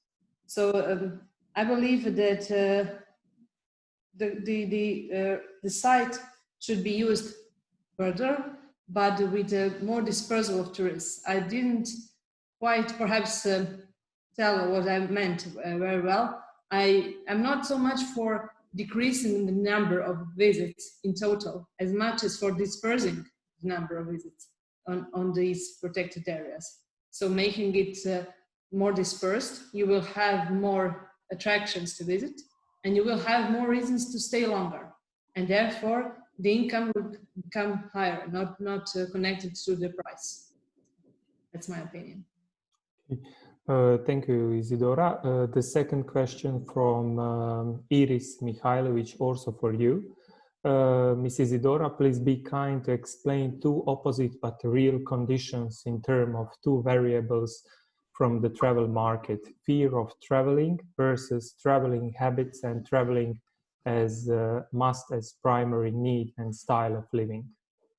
Well, since always there were people afraid to travel. They're a segment of the travelers, so not non-travelers are a segment who have certain fears, certain fear of flying, fear of being among a lot of people and so on. And I believe those people will not travel further on.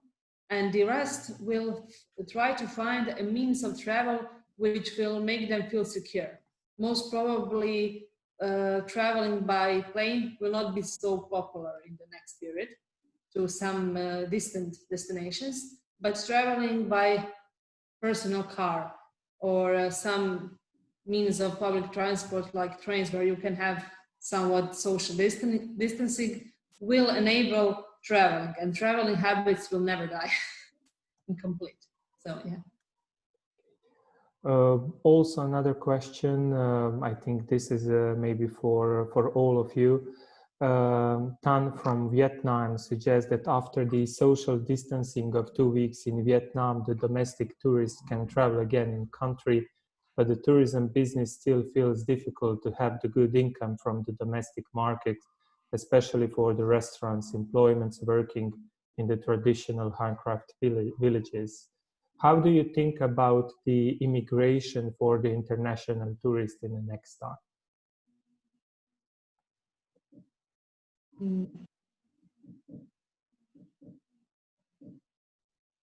We don't have the glass the ball of glass. Yeah, I think that this part was pretty much really well explained with that UNWTO dashboard scenarios suggesting that the situation is really hard to presume what's going on and what will happen in the next few months. As we can see, it dramatically changes from today to tomorrow. So it's very hard to make some suggestions what will happen. Building on that, we have a question from colleague from Osijek. She asked Isidora or myself, could you give an opinion on this question? The fact is that rural tourism in Croatia has potential, but the continental part of Croatia is quite neglected on the national level and definitely does not follow the trends of more developed countries. In your opinion, in what specific direction should development of rural tourism on the continental area go? I would say existing way in a random development. Isidora, what do you think? I would like to add that this is a perfect opportunity for tourism of underdeveloped regions and rural tourism, since mass tourism of sun and sea is not so popular and not something that should be very widely used this year. We'll see anyhow. But this is an opportunity for these destinations, and of course they have a big dependency of what will the National Tourism Board decide to do. I believe that it's now time to push those destinations in first row, to make them more visible and in such a manner make them more approachable and to international tourists especially. So yeah, this is a big opportunity. Yeah, I would also like to build on that, because we know the local situation. Often in media we can hear that domestic tourism might save this season or this year tourism. So I would just like to build on what you said and emphasize that increase of the domestic demand should be the long term for Croatian tourism, but I'm not sure that it's rational to expect that it's just short-term solution for this season, especially considering that currently Croatian domestic demand is approximately 7%. So it's not that big volume that it can make significant impact to save a season.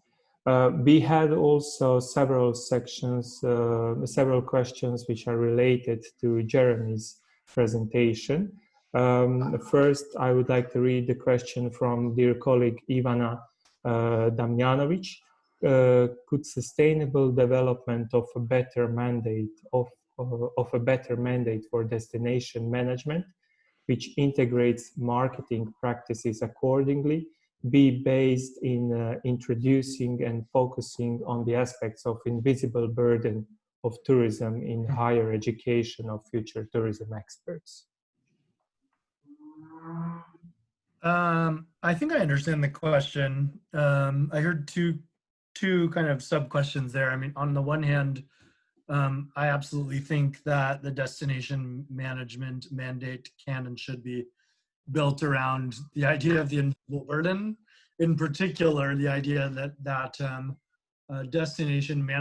destinations are responsible for managing tourism assets, and particularly for understanding the costs to maintain them and who is ultimately accountable for that management, and that this should actually make up a big part of the mandate of destination management organizations in conjunction with marketing, sure.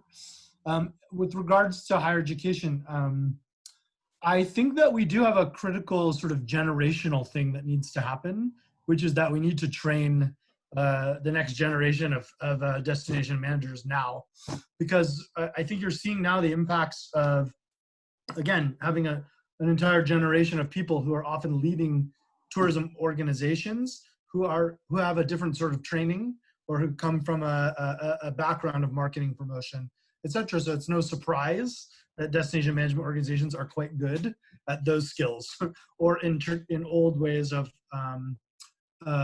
managing hospitality, etc., etc. But tourism is changing, it's evolving, and then the way that we manage it is evolving, and we absolutely need to plant the seeds now in higher education and otherwise, to create the next generation of leaders who will have the capacities to deal with these challenges. So on the one hand, I think you can certainly train and provide extra capacity to existing destination managers, but part of that also has to be related to actually having that mandate in place, and the budget, strategy plan, etc., to create a foundation for the need to change those capacities. So I think part of that will need to be through good leadership, and we need to plant the seeds now for that leadership to occur in the next years. Thank you, Jeremy. Couldn't agree with you more on that, especially in the context that the pandemic offered the opportunity for us to see all those weaknesses within the industry so that we can act now for the more sustainable future. Another question from you, from Sandeep. As you mentioned, DMOs are more engaging with local communities. Can you please elaborate more about their strategies to get engaged during the COVID? Oh yeah. The thing that I saw happen the most and that I heard from DMOs in particular during this process is that they understood, in a moment where their goals were no longer promoting the destination to visitors, there was a shift in protecting the community. First of all, in protecting their local stakeholders' needs, lobbying for the needs of the local businesses, et cetera, as well as trying to help keep businesses alive by starting to communicate more with the community. Which restaurants are doing takeaway, which opportunities are still available, which parks are open, etc. So it became a whole new stream of communication and a different sort of mindset about what the job of the DMO actually is. And I have a sincere hope that these new relationships and this new connection with the community will be leveraged when it's time to go back to the external promotion that most DMOs focus on. I think there's a way to do both for sure. So this is a big opportunity to take advantage of the lessons learned from these past 2 months. Sure. Another question for you from Deborah, and it's a bit in line with what I have also to ask you. She says, how to embed these sustainable solutions into the national public policies? And my question was in a line because I wanted to ask you, to what extent do you consider the public sector to be as a potential constraint in integration of this, what you all have mentioned before? Yeah, well, public sector is a constraint, but it's also the way solution. Yeah. So it's both things, I think. And when it comes to policy, I mean, to me, of course, it has the ultimate goal has to be that policies are created out of this different sort of mandate, but it has to start with a couple. I mean, before policies can be created and new strategies and budgets, sort of emerging from such policies, there are changes that need to occur first. And I think much of that is around mindset and mandate. It's really interesting. This is a much bigger situation than a protected area, but I'll give an example that I'm really familiar with. In the Netherlands, at the national level, the Tourist Board launched a few years ago a process called Perspective 2030, which was a complete shift in how the destination would be managed. So, not only from a marketing perspective, it was a tourism board mainly focused on promotion, but a complete shift into developing, managing, and promoting tourism that was, had sustainable development at its heart, had the community needs at its heart, as well as environmental protection. And just to go through the process of launching this perspective was a 2-year process of engaging local stakeholders around the need for this kind of change in perspective, and a really almost a communications campaign and effort to get people's shared mindset changed around the need for this kind of a management perspective.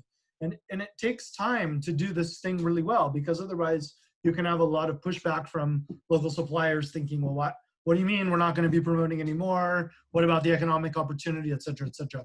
I say this because I think that the mindset has to be there before you can launch policies that will ultimately be well received, enforced, et cetera, et cetera. And then the mandate actually has to change. The destination management organizations and the public authorities need to have a better shared agenda, different goals, different accountability for particular aspects of managing tourism. And with the mindset in mind, with the mandate changed, then policies can be created that will be taken up and enforced. But I think that those things are really critical first, that you bring everyone along and create the situation, the enabling environment for those policies to be more successful. Thank you, Jeremy, on that. Another question was from Davina, was pretty much related to this, what you have elaborated. So I would like to pose another one. I think that Luca could answer this very well. Luca, how to steer visitors into the accepting the new ways? The moment the health situation starts to normalize, the pressures will be on continuing the old way, the way that brought this vulnerability of the industry. So I think that that slide where you highlighted the transition from old to new might hold the answer to this question. Yes. I would like to continue to what Jeremy said, changing mindset. We as, let's say, representative of the offer, we have to change our mind, no? And now I'm going to also to reply practically to this question. But also the demand must change, is going to change or must change. For example, I see in many questions the concern about what about the international travelers, no? We in the past, no, we knew we had a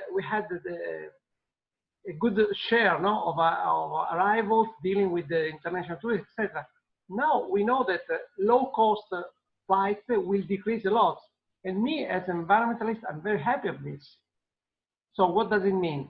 It does mean that even me as a customer, as potential traveler, now in this summer, I have to change my mind. I have to change my way to think about my holiday.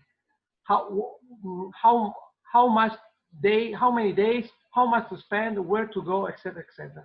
Thanks to COVID, we have to rethink this. So now I stop in the demand side, but me as an offer side, for example, as park manager, I have to offer something different to steer tourists to a more quality. Again, we can't, at least in Italy, we can't fix quota to enter in a park, etc. Parks in Italy, but in all over Europe, are mainly commons, as someone wrote to me. So open spaces for public enjoyment, etc., etc. So we can't decide to close a gate, etc. There are some tools to decrease number of people, but what to do inside my park? The visitor is free to do everything. What me as park expert I'm trying to propose is that the visitor has two options. One is free, anarchic way of enjoyment, but poor in terms of quality, poor. Let's say, good for him, but not particularly exciting from a touristic point of view. And another one is an option led by me as a park that offers to the visitor much more quality. Of course, with an investment in money, but again, me with my children, if I go in a park and I understand that for me as family will be a fantastic experience that will give me benefits well beyond the end of the experience, probably I can invest some money for this specific product. The traditional simple visit of the parks is a problem for the park managers, but it is, let's say, a different issue than how to plan good sustainable tourism thanks to COVID-19. Okay, thank you, Luca. I can also see here in the chat room you had a comment on your presentation from Maite suggesting the the parks are meant to be to preserve and conserve nature and not to be exploited in economic terms. Maybe you would like to comment on that. I replied in written to all the panelists so they can read the answer. Okay, thank you, Luca, on that. One more question. I think that maybe the Georgia could answer it, considering he's also editing focus journals. Just a second. Fahad is asking, please kindly suggest some future research directions on today's themes with respect to tourism.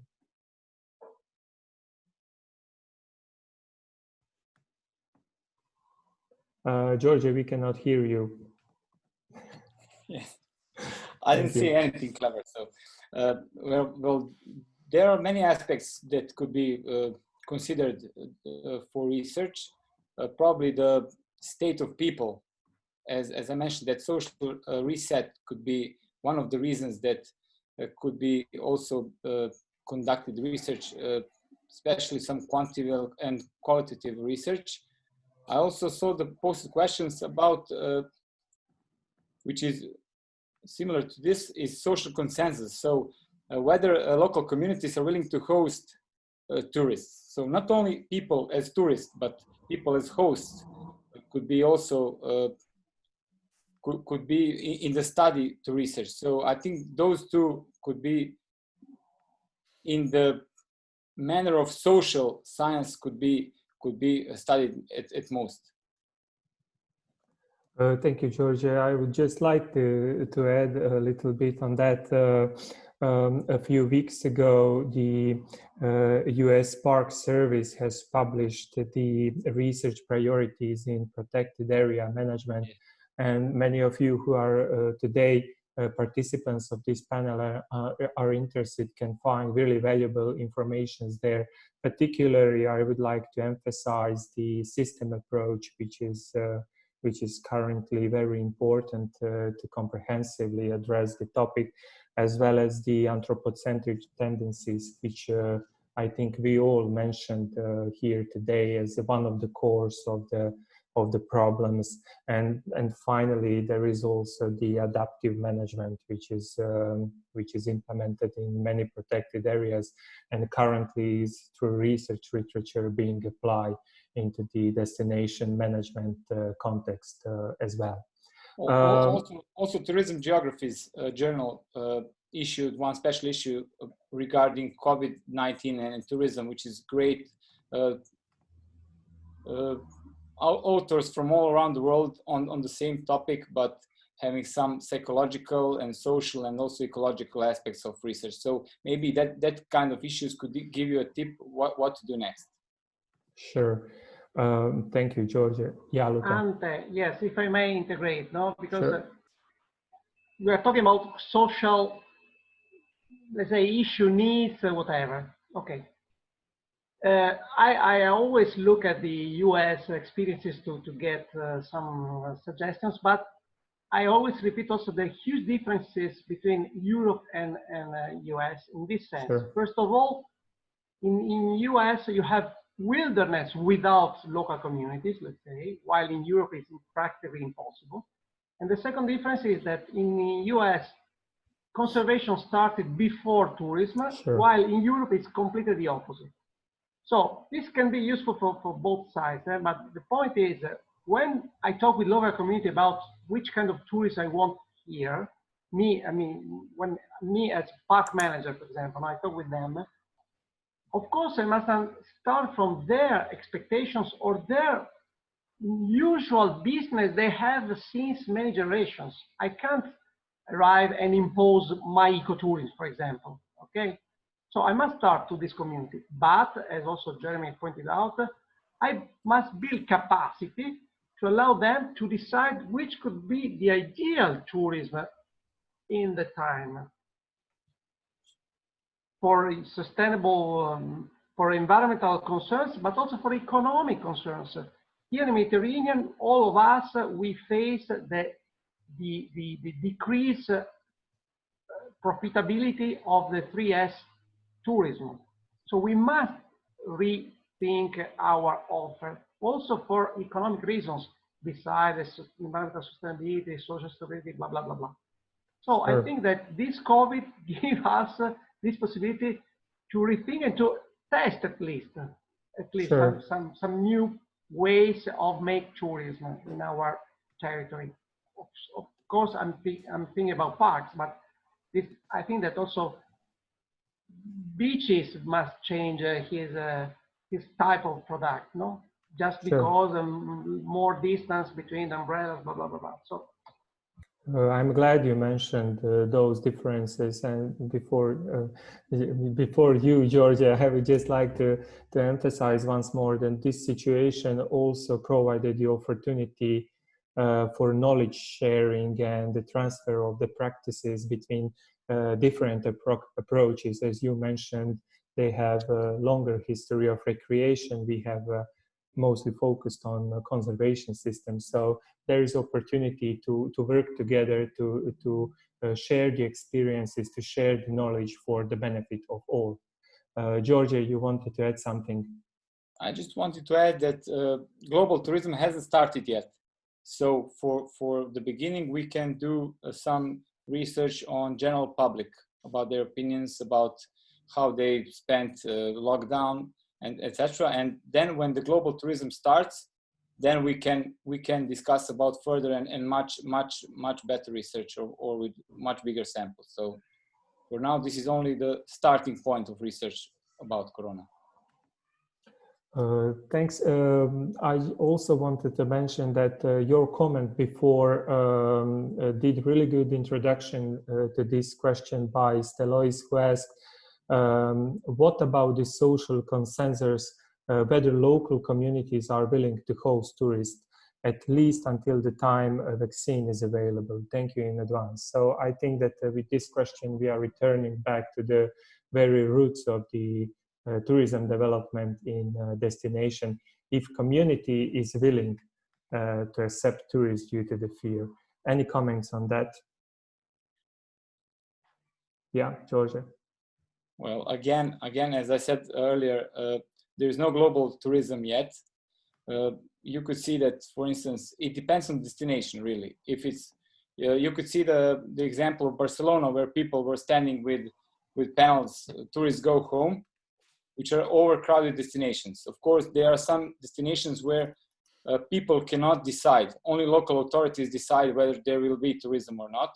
But in small communities, yes, I think that they can decide, and they will, if they feel repelling tourists, that's how it's going to be. But I'm not sure that is good for tourism and not good for business and the local communities. So I think that what we were all talking about today is that carrying capacity and try to make some limits in tourism, at least for beginning. Isidora?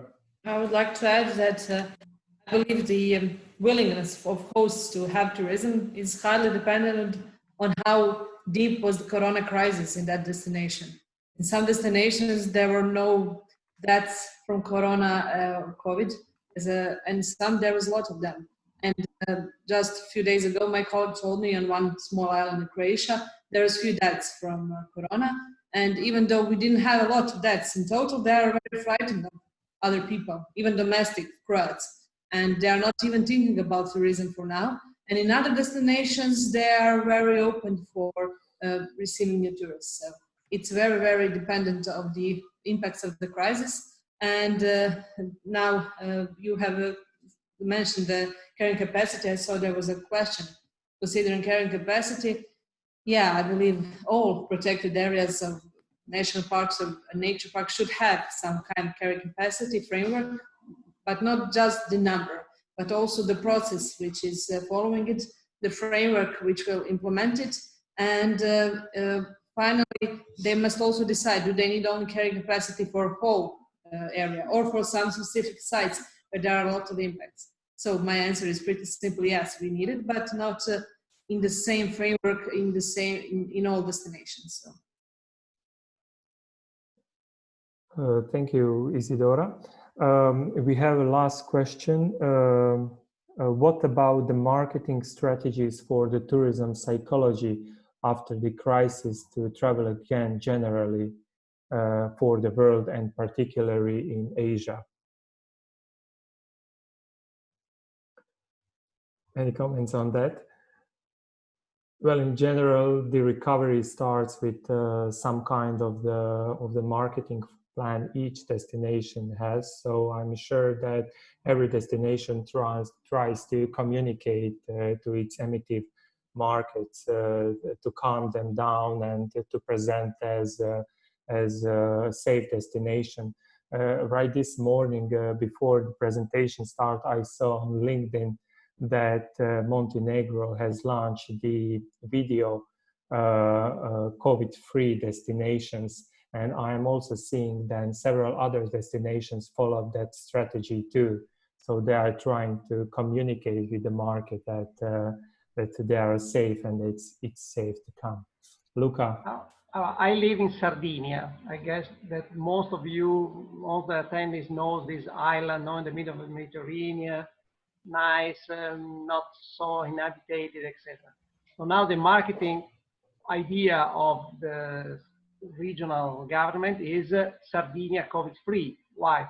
Because we had very low amount of ill, death, blah, blah, and it is already 4 or 5 days with 0 new positive people. Okay, so the idea is to propose us as island, because we can control flights and boats, so you can arrive here and stay safely.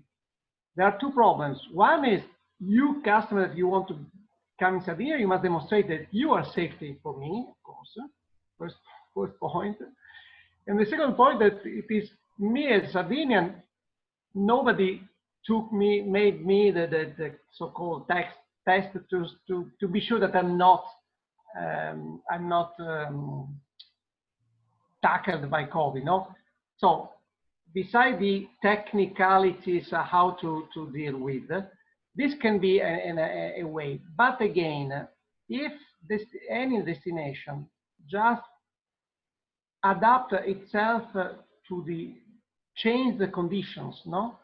So distance, face mask, whatever, but it doesn't take the occasion, the chance to revise his product, the competition will, the competitive factor of being more healthy than another destination will last a few months, because then every destination will arrange all the equipments and procedures, etc., to assure the safety. I think.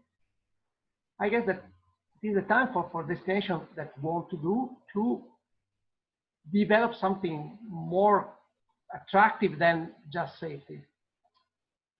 Thank you, Luca. Another question from Mamir from Mongolia. It's in line with the questions we have already answered. I would like to read. My question is how we can find a way to welcome tourists back in Mongolia if there will be a fear even though there is no virus. So once again, I think that we have addressed this, that the recovery plan is part of the, among others, a national marketing strategy. So I'm sure that their Ministry of Tourism, if they have them, or also Tourism Board or some other organization, is working hard to set up a position on tourism market as a COVID-safe destination and communicate it with emitted markets. Yeah, Georgia. Yes, this is global question, really. It's a global problem, and I think that it would be like I don't know, some 20, 30 years ago when we had sugar-free juices or sodas. So it's like this. So everybody will stick the emblem or some kind of label that they're COVID-free. So I think it's a global problem, and you cannot divide it into individual parts. So it's on some national authorities, national tourism organizations to deal with it. But I'm sure that I'm sure that people are like goldfish, so we will forget about this, like we forgot all other diseases and pandemics we had here. So I think that couple of years in ahead of us, everything will be normal. If none of new viruses show up, so I think goldfish effect is what will be. Sure. Thank you, Georgia. We have two participants with raised hand, Ms. Ines Ljubica and Anna. I will allow them to talk, and if you want, you can also ask question like this.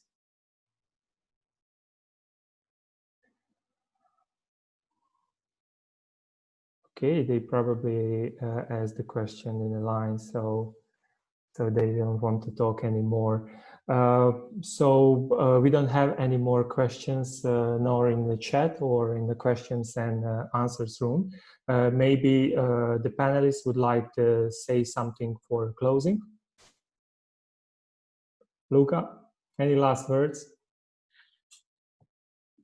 And again, me as a, let's say, former park manager of tourism in my park, for sure I know that I can't have ideal tourism in my park, and I have to serve as a public garden, let's say, as I said.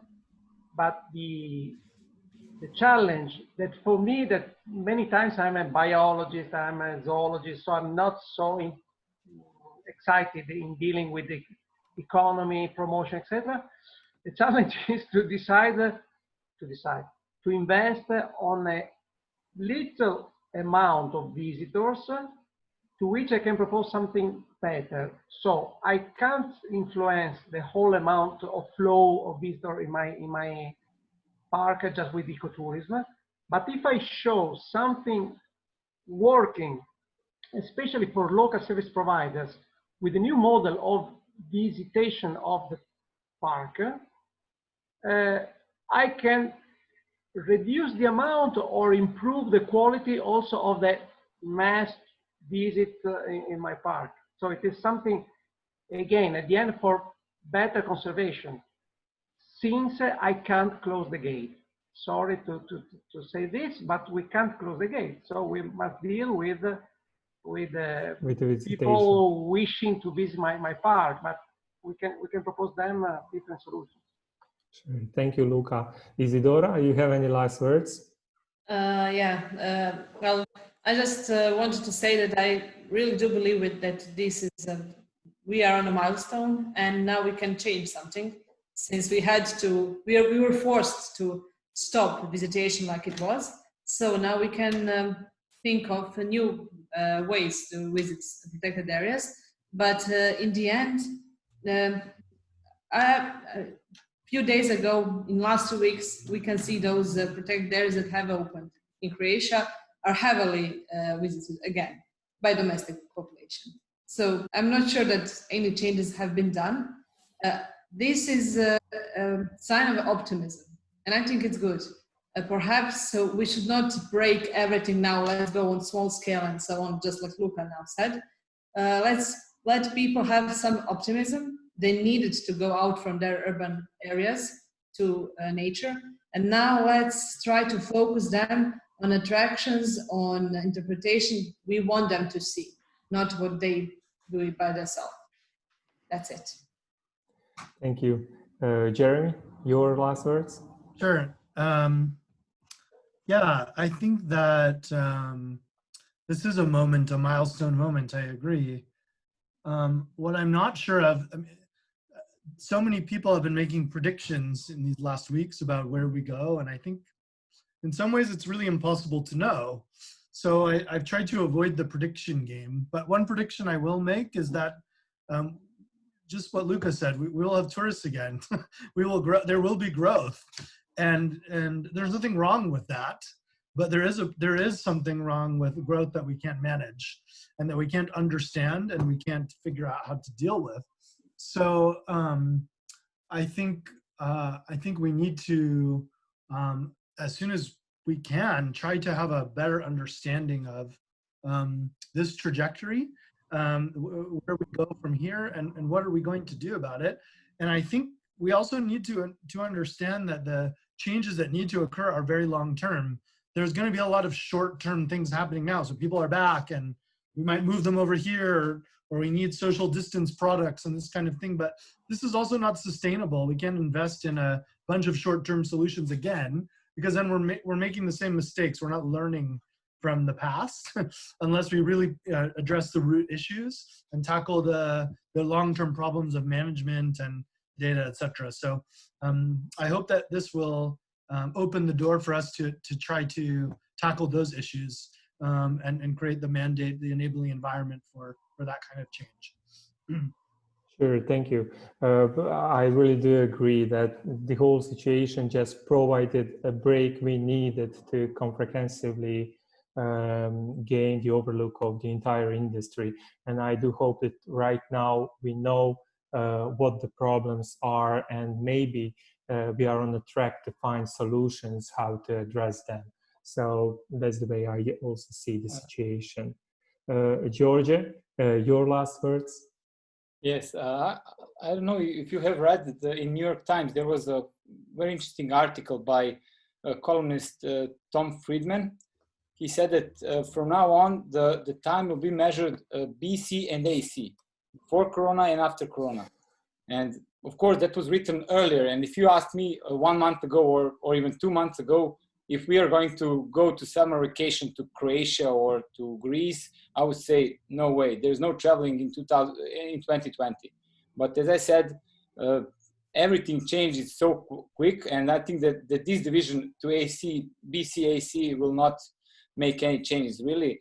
And as I said, it's on us to see if this slap in the face will just slap in the face and we will just continue as we used to behave, or we're just going to be more careful, more cautious for nature and for tourism, of course, and for local communities or not. So I think that the question is really, really still open, and we cannot make any judgments, any predictions yet at all.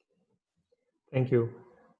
Thank you all for joining us here today. I mean, first participants and then the panelists. You will all great, and you all looked great on the camera, so you can be pleased with that.